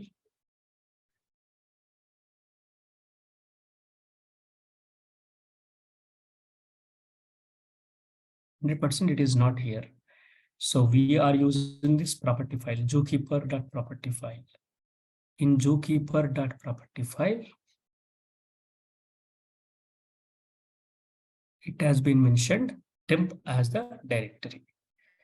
But now, if we can see temp, nothing is here. How come? Fine, no issues, don't confuse. So what are the changes we have done? Step 1, copied the server.properties file as the broker 0, broker 1, broker 2. Step 2, changed the broker IDs as 1, 2, 3 or 0, 1, 2. Step 3, changed the port numbers of the brokers. Step 4, changed the log directory of the brokers. These 4 steps we have done. That's it. And now come to here, then stop the zookeeper once, clear the logs. Now run the zookeeper. Zookeeper setup.bat.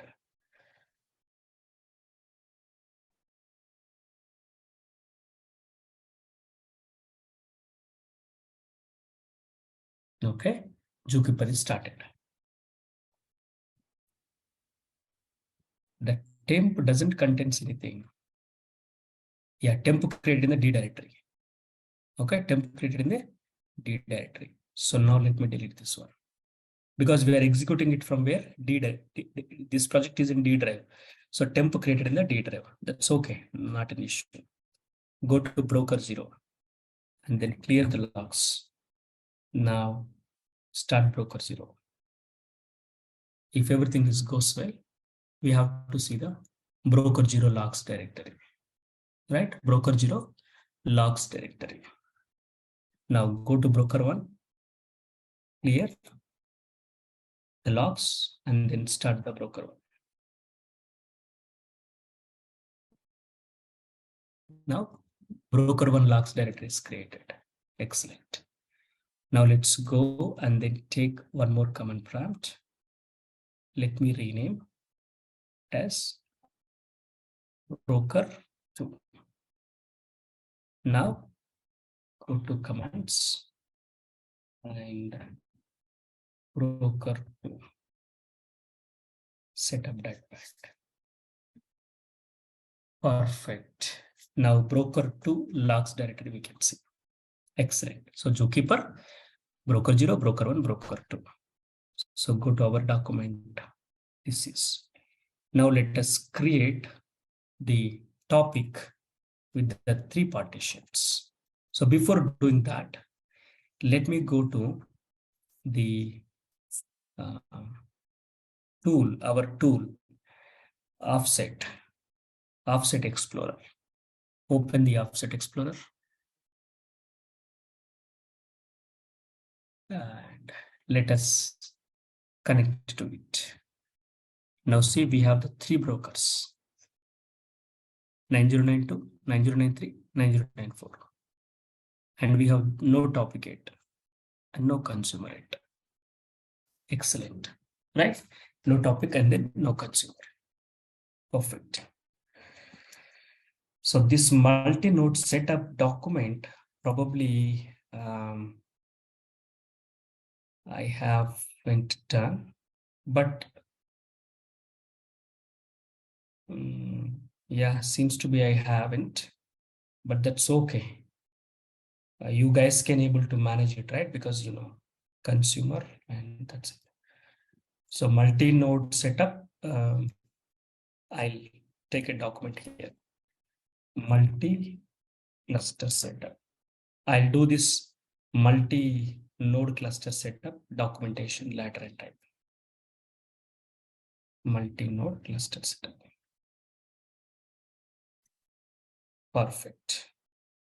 Perfect. I'll do this documentation later in time. Don't worry. I'll give the documentation. Now next to what? Let us create one topic. So let us create one topic. So for that, let me create one more bat file here. Okay.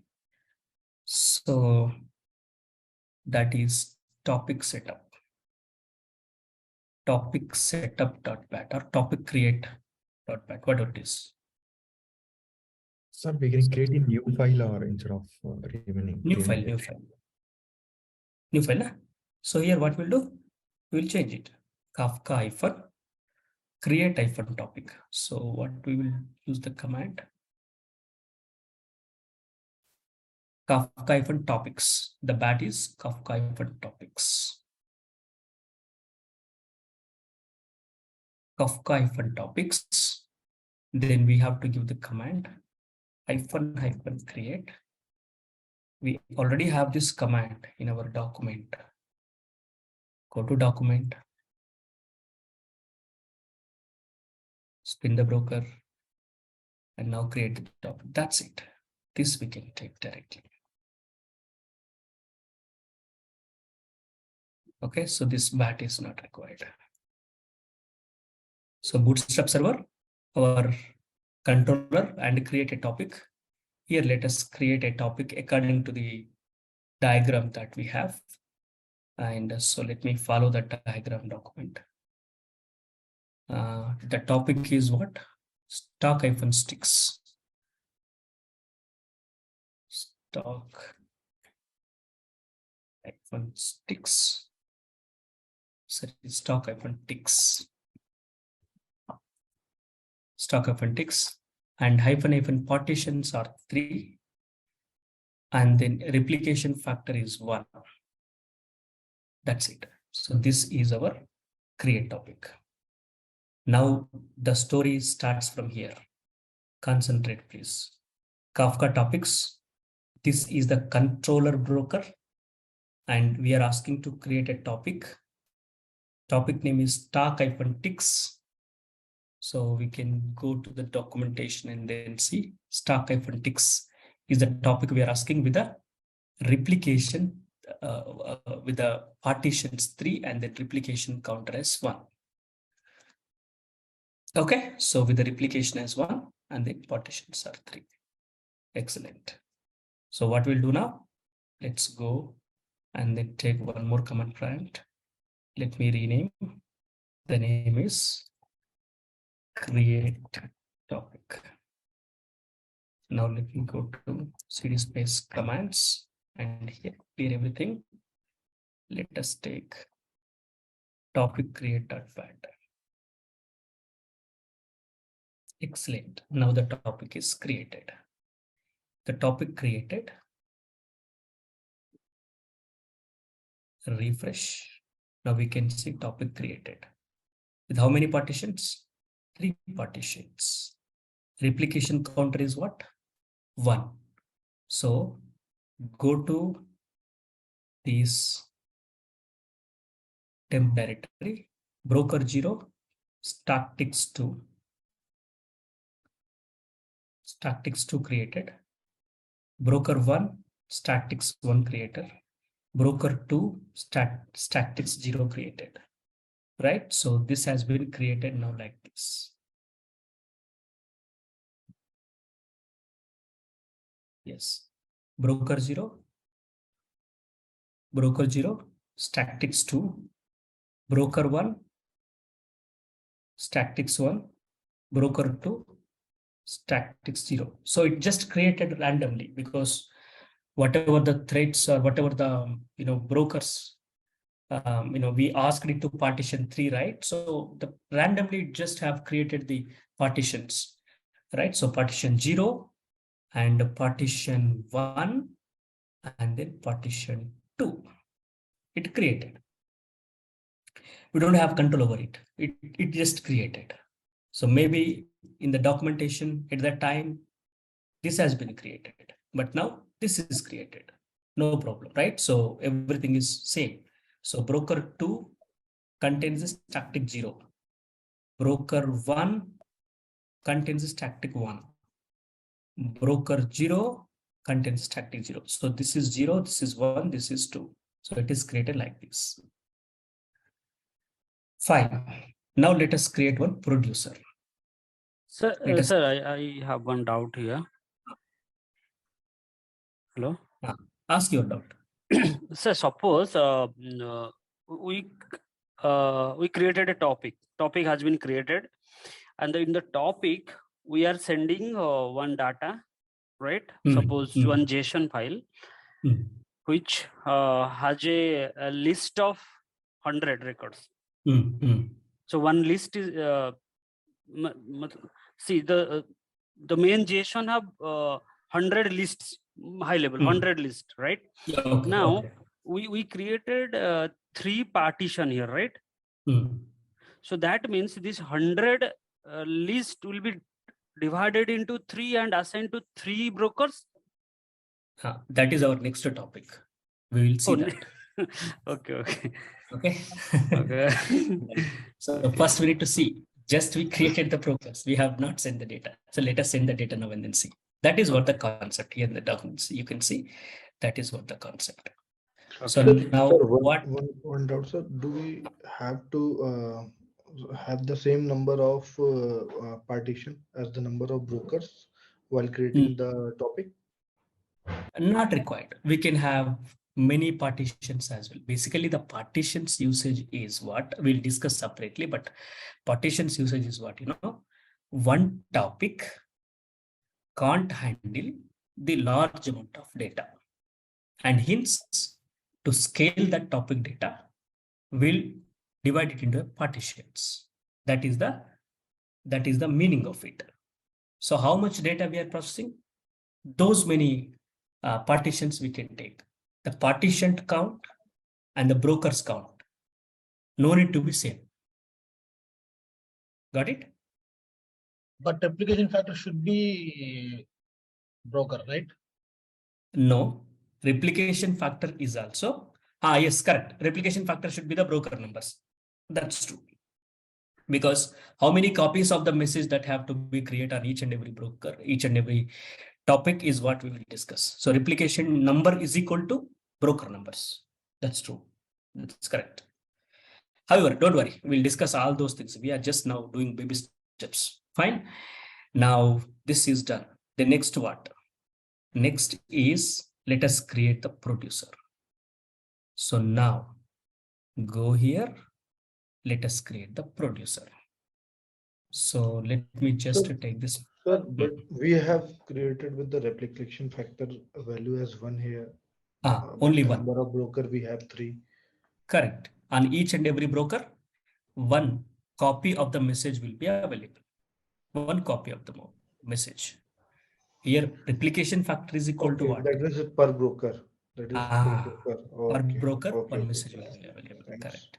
Thank you, so let's now create Sorry, one more. Yeah. Go ahead. Please go ahead. Sir, here minimum partitions should be 3. Minimum partitions, minimum, maximum, no.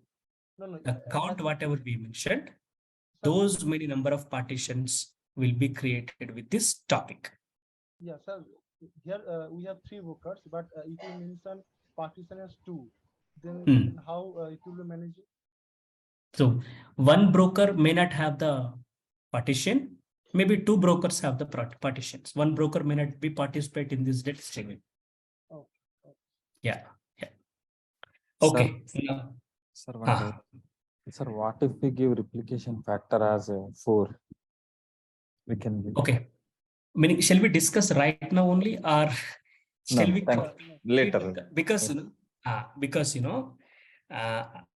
I have a dedicated chapter or dedicated agenda to discuss in depth of it. Just wait for it. See, this replication factor is in a Kafka storage architecture. We will discuss everything. I don't miss anything. 100% I'll make you professionals on Kafka for sure. But give me some time. Your questions are 100% valid. Give me some time. Give me some time. Okay. Yeah.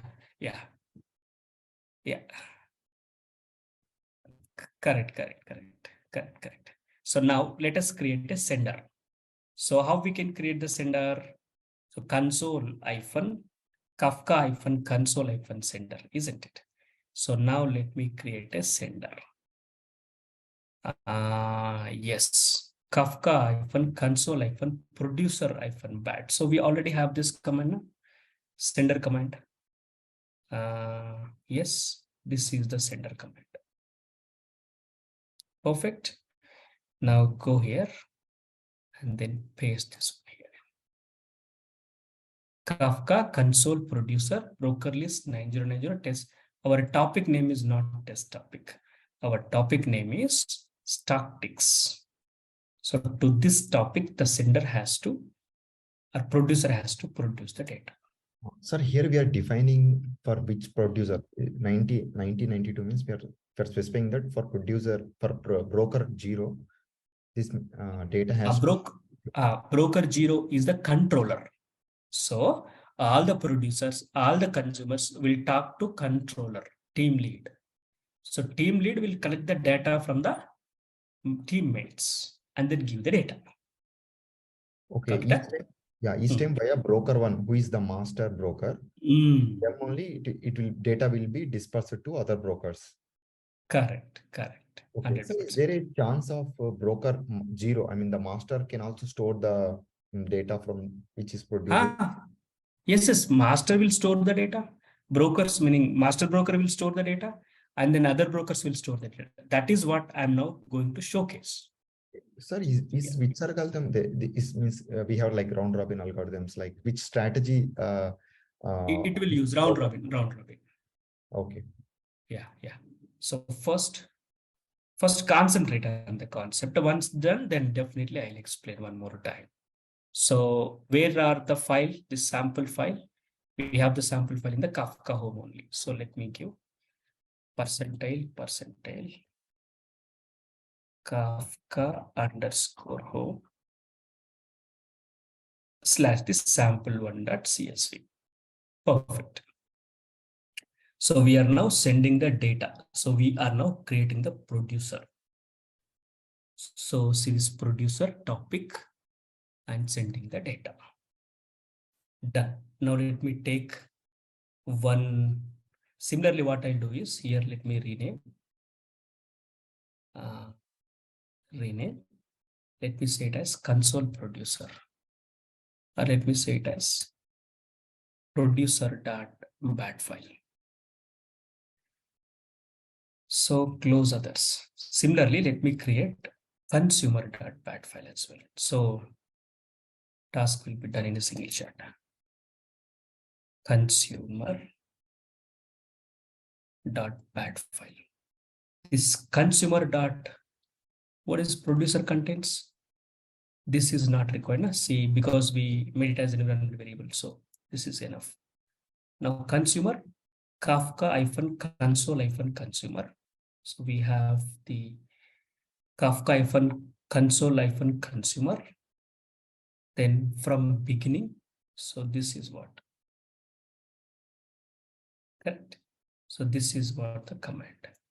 From beginning is very important.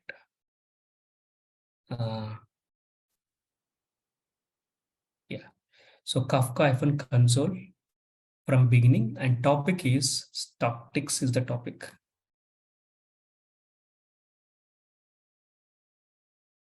And then from beginning. Here, what I will do is, let us take one group, consumer group. I'll explain what is this consumer group is. So let me take hyphen group. Let me explain hyphen group. The group is, let's say, group 1. So here we have taken a consumer group. So you can take this diagram. Here we have taken, we will take two consumers, consumer 1, consumer 2, and we will group them. So to group them, I have used this one. Again, there is a concept called consumer group. I'll explain. Right away, I'll explain after this execution. Just bear with me. So now let us rename it as consumer 1. This is consumer 1. Similarly, let me take consumer 2.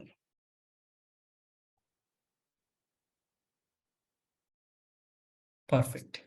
So we have one producer, one topic, two consumers. Two consumers are consuming the message from the topic called statics, and they are belonging to a group called group 1. So any name we can give, consumer group 1, any name we can give. Now see this. Now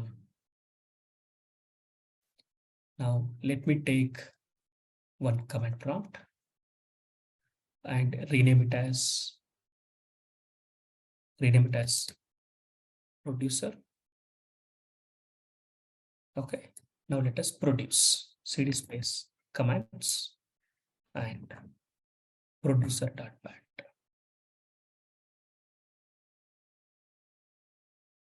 Why this 0 came? One moment, guys.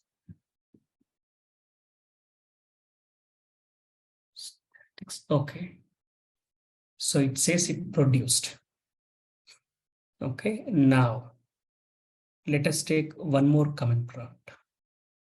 This is, let's rename consumer 1 and cd space commands consumer1.bat. Excellent. So consumer 1 received some data. Now let us take one more command prompt. This is consumer 2. Now go here. Consumer 2.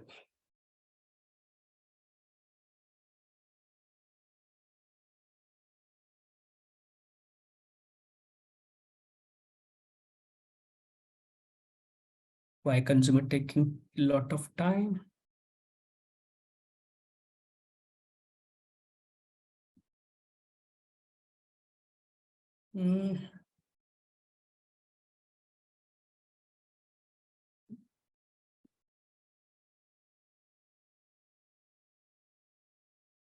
Broker ports are different.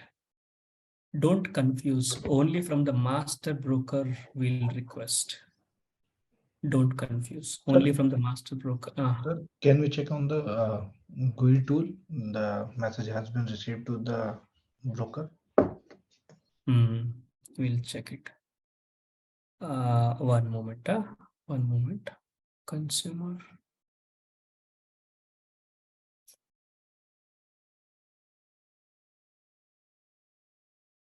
One moment.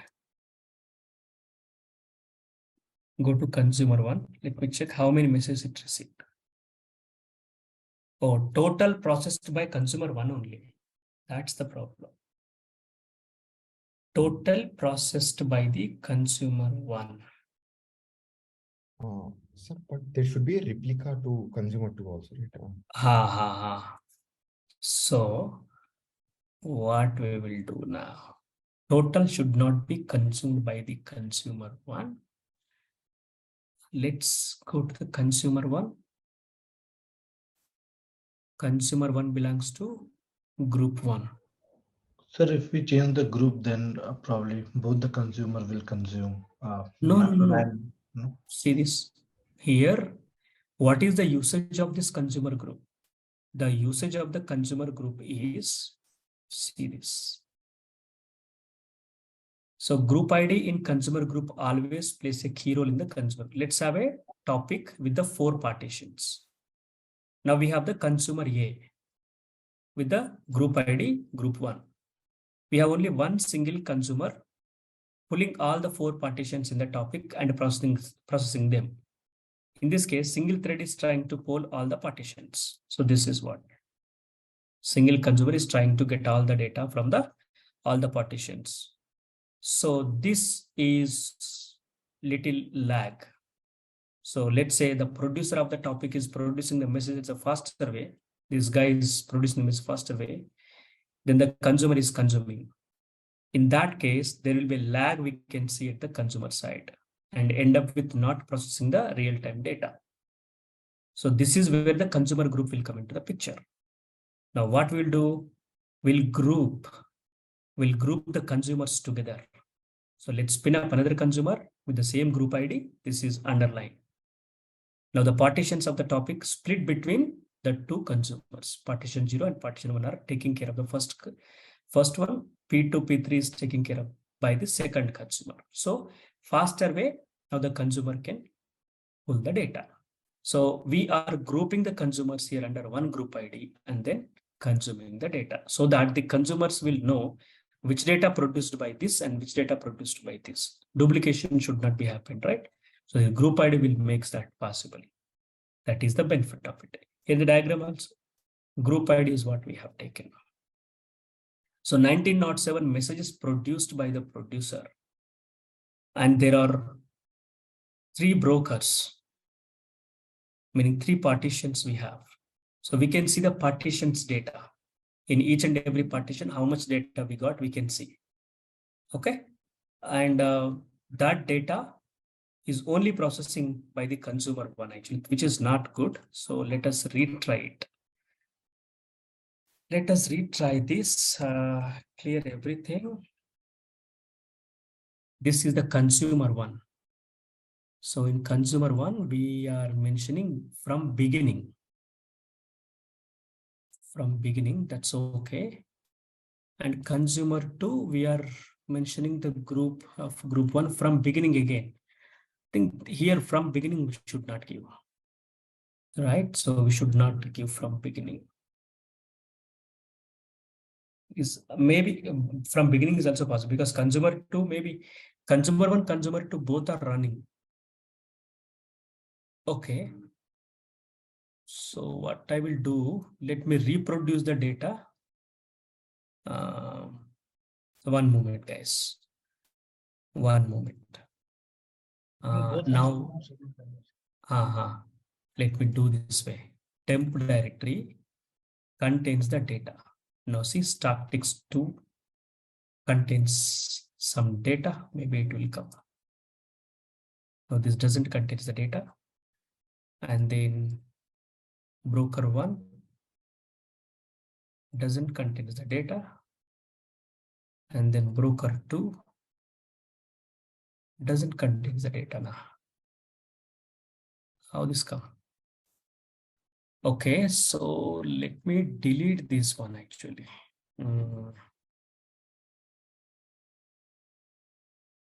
Let me repeat this, guys. So let me stop the broker 0, broker 1, broker 2. Sorry, if I see only when there is a lag, I mean, if consumer 1 was not able to process, if it is busy in processing heavy use data, then only the data will be, which is coming from producer will be routed to the consumer 2 in a group. No, it's not like that. It's not like that. It's a parallel processing. Parallel processing. See, once we started the 2 consumer, one should be read from one partition, another should be read from another partition. Exactly. That is the right one. So that is what I'm now going to do. Okay. That is what now I'm going to do. So I'm starting the brokers again. And just let me delete this. First, let me start the consumers and then ready. Then let me start the producer. That way we can achieve. Yeah, yeah. I think that Yeah. will solve. Correct. So now let's go to broker 0.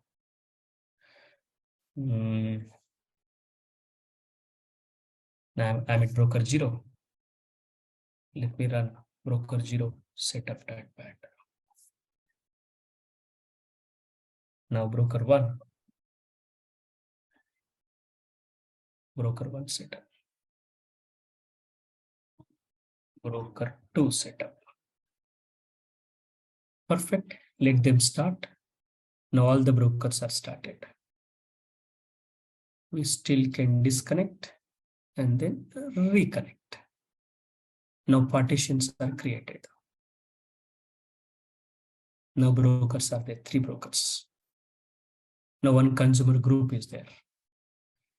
Okay, so now rather showing the consumer group is it is showing, and topic statics 2, partition 2, partition 1, partition 0. Yeah. So now go and then check here. This is statistics 2, statistics 1, and then statistics 0.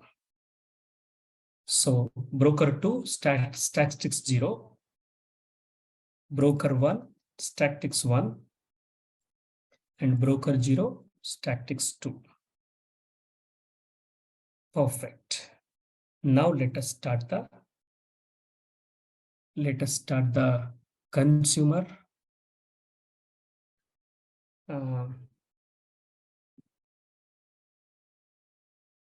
consumer 1.bat. Let us start the, what is this?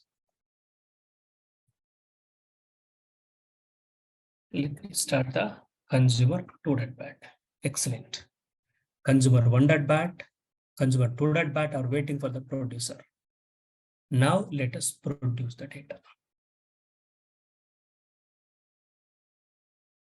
Excellent.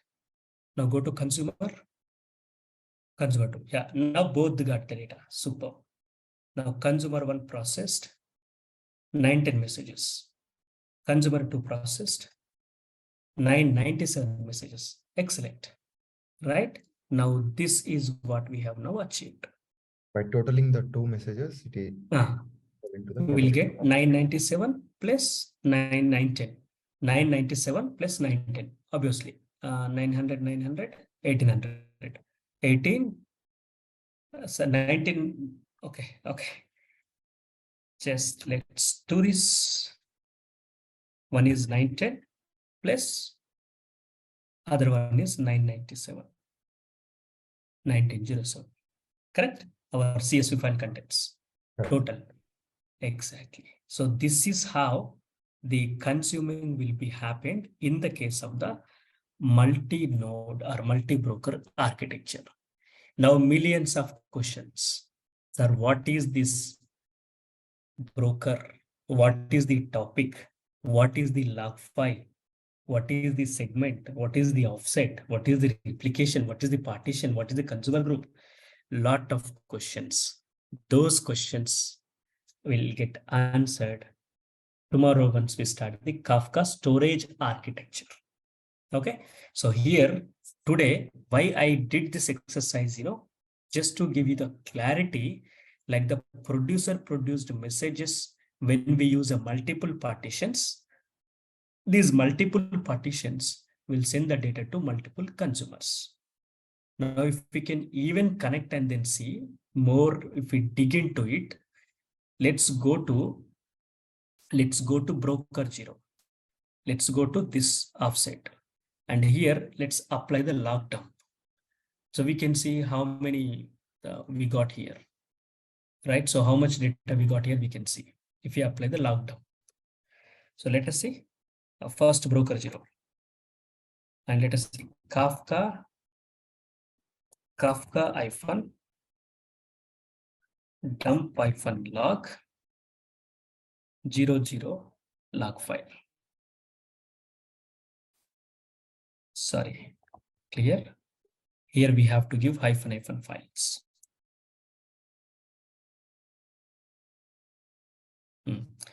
Now broker 0 got the 818 messages. Right, 818. Total 818 messages, broker 0. Now let's go to broker 1. 818, broker 0. So let me note it somewhere. Broker 0, 818. Now,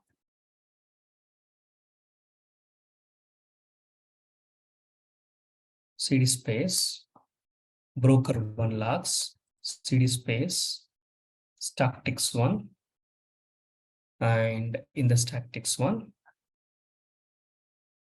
let us apply again Kafka logged. This is broker 1. Broker 1 got the 495. So broker 1 got 495. Perfect. Now, cd space, broker 2, cd space, statics 0, clear everything, and logged up. Here, broker 2 got the just 337 messages, right? So broker 2 got the 337. Okay. Now, how many consumer 1 got? 910. How many consumer 2 got? 997. So 495 plus 337.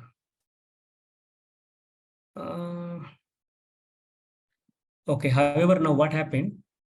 A total 997 received by this consumer 2, 910 received by this consumer 1.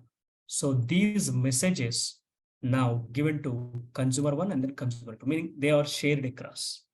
They were shared across. So if we club any of these one, so 4 plus 3, 7 plus around it will come as 800 and something like that, right? So 752.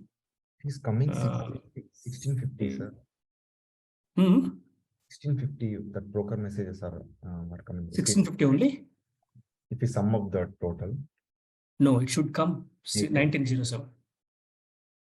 Right. Oh, then we missed something. One moment. Let me double check. So broker 2 got a total of 337. Last sequence. 337. 337. Now let's go and then execute.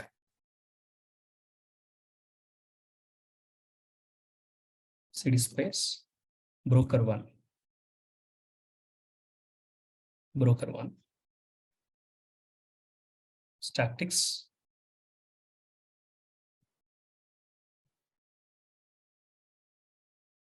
Here it got a total of 658. Last sequence is 658, meaning a total of 658. Okay, maybe we write it as 495 instead of 658. Correct. It is 658. Yes, 658. 658. Now count. Now calci, if we can take and then count. Y calci 800 plus 600, 1400. 1837. 1813. 1813. So we missed something. Then let's go back and go back. cd space, broker 0, stock 2, hit the locked up, 909. Okay. 909. So here it is 909. Okay. Now sum up can become 1907. Coming up? Yeah, 1904. Yeah. How 1904? 1, 6, 7, 13. 1907 we should get. Okay, however, if you can see, this consumer 2 got the 910 messages. That means, yeah. However, the offset is starting from the what? 0, na? So 909 meaning this 910. It is 659. It is 336. Now perfect, it will come. Correct? Now what happens? See, from the broker 1, consumer Last receives one will be, all the. the last one will be 338. Which one? Broker 3. This is broker. It was 337, so it will be 338, right? Let us check. 907 from the broker 0. One moment, let us clearly write it. So, broker 0, how many? 909. That means 910. Now, go to just little up. This is broker 1. So, broker 1 got 658, meaning 659. Perfect. Then broker 2. It will be 338. Broker 2, 337, meaning 338, because offset is starting from 0. Now see. Now if we count, it will exactly come to 1907. Yes, sir. Yeah, it came now. Correct. Now if you can observe, total 910 messages from the broker 0 go to consumer 1, went to consumer 1. And the summation of the broker 1 and then broker 2 went to consumer 2. Correct? So that is what here you can see in the diagram. So broker 1, broker 2, from the 2 brokers it went to consumer 1 and 1 broker it went to consumer 2. So you can see here, consumer 1 got the total messages from the broker 0. So broker 0, consumer 1 got total messages. From the broker 1, broker 2, the consumer 2 got both the messages. So this is how. That one where we can confirm it, sir. Where we can see that this consumer got from this broker. Okay. Okay, but just by looking into this, I'm saying by looking at the number, I'm saying. Yeah. Okay. Broker 0 processed 910. So those are all received by the consumer 1. And broker 1, broker 2 combinedly processed around 907 or something like that, 997. So these 997 received by the consumer 2. That means broker 1, broker 2 data received by the consumer 2, broker 1 data received by the consumer 1. Got it. So this is how the partitions, replications, and the consumer group will take care to process the data very fastly when there is a big data, isn't it? So about, I know I just have shown this architecture and then this exercise we have done, but I know you may have a millions of questions. So let us connect tomorrow at 8 a.m. IST and then first start the Kafka storage architecture. Then one after the other, your questions will get resolved. I'm pretty sure. Okay, that's all, guys. I know a lot of questions you have. Wait for tomorrow's session. All the questions will get resolved for sure, 100%. Sir, there is option of seeing, from the messages count, we are able to confirm that which broker we got the message. Is there any like we can directly see the broker name? Like that, so that if we have any troubleshooting, directly we can go to that broker's topic and we can that is true. Real time. That is true. Actually, unfortunately, producers information don't know to broker. Okay, yeah, correct. Broker information, right? Yes, you are right. You are right. You are right. One moment. Let us check that. Okay, just give me a day. I'll come up with that one. Definitely. I do find out some tool, if any, just in case, to see, if we have any such kind of data we can see visually.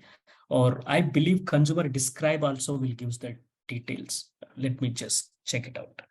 So if we just describe this consumer one, let me just. So if we can describe this consumer one,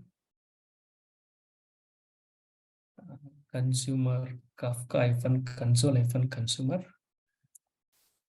help. Version string topic. Okay, just give me some time, or at least by tomorrow I'll come with this some input, because there should be some information also stored at the consumer side from where it is taking the data for sure. I'll come up on that. Okay, yeah. Okay, folks. So that's all. I think it's a very long session. But yeah, hope fruitful session, I believe. You understood maybe the at least the installation part of setting part of the multi-node cluster and then single node cluster. But don't worry, you may have the millions of questions with you. Don't worry. All those questions will resolve tomorrow. With this base concept, we'll discuss tomorrow. Now you understood we have created a topic. When we created a topic with the partitions, the topic is numbering with topic 0, topic 1, topic 2. What are those partitions? How it is numbering, right? And how the partitions are storing the data. So how it is segmenting the data. All those things we'll discuss tomorrow. So I think tomorrow all the questions will get resolved. Thanks a lot, folks. I'm stopping my screen share for now. There is one requirement I want whenever any document is being created in Couchbase, instantly the same document as JSON should be published to Kafka 3 tool, which I can. Okay, Saurabh, I want whenever any document is being created in Couchbase, instantly the same document as a JSON should be published to Kafka topic. Correct, na? So we can do this using the Kafka producer and then Kafka publisher. So what you can do, Kafka listener is there. Kafka, the consumer should have to be listen continuously to the topic. And then you write one producer.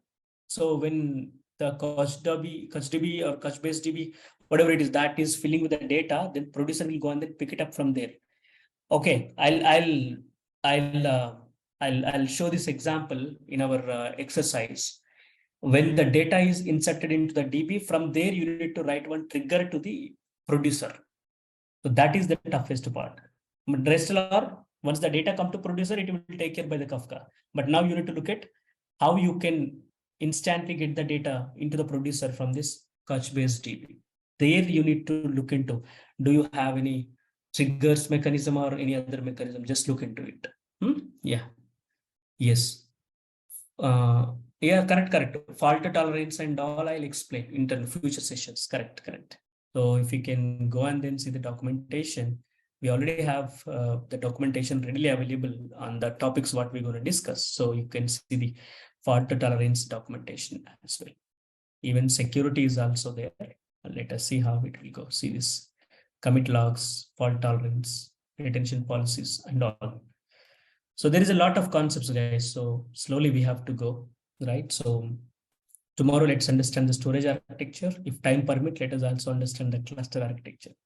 Then we will write the producers and then the consumers using the Spring Boot.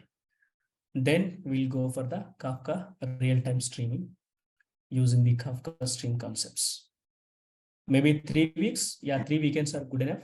If any will be, by chance, if any weekend extra required, then let us spend. Ultimately, you need to get the subject. I need to deliver the content. That is only. Fine. So tomorrow class timings 8 a.m. to 10 a.m. If leader got failed, how the next leader will be assigned? Yeah. So if the leader got failed, how the next leader will be assigned? That is Zookeeper will take care of it. But there is a assignment policy. So how it will be assigned and all, we can discuss in this storage architecture. That's what actually all the questions you can see here. How the leaders and then the followers will create. See this, leaders and then the followers. How the leader will be created and then the followers will be created. So all these questions will be resolved in the tomorrow session. That's what I'm saying. I know a lot of questions you got, Practically, I will showcase if one leader goes down, then how it will elect it as another leader. So I'll showcase that. So this is what the partitions and how it will be leaders and then the followers, how they create. So I'll explain this in tomorrow's session. Okay, so keep your questions with you guys, and then definitely remember me or ask your questions, remind me or ask your questions even tomorrow's session. We'll discuss it. That's all from my side for today. Stopping the screen share and then see you tomorrow. The session was very informative, sir, and concepts are very clear. Yeah, really thanks for patiently explaining these concepts. Excellent session, sir. Thanks a lot, sir. Thanks a lot. Thanks a lot. You know, you are great actually, because you guys are sitting and then listening, so that is great continuously. Probably it's a great, wonderful. Thanks a lot, folks. Like Sir, when is your Spring Boot batch start, sir? It might start on this 15th or 16th. I don't know that time, but 15th, I believe. 15th. Yeah, 15th. 15th. Sir, what will be the duration of that batch? 75 days. 75 days. Spring Boot and then the Java real time. Both are, both. Okay. Spring Boot is Spring Boot timing of the batch? Timing of the batch? 7 a.m. 7 a.m. IST. 7 a.m. to 8. Okay. 7 a.m. to 8. Yeah. So is Okay, that going to folks. be weekend batch again or weekdays? Yes, after Kafka completed, then I'll take another weekend batch. What I have to take, I have a couple of things, like Helm is in my mind. And Helm is actually important for the guys who are already learned the Kubernetes and all, or AWS is in my mind.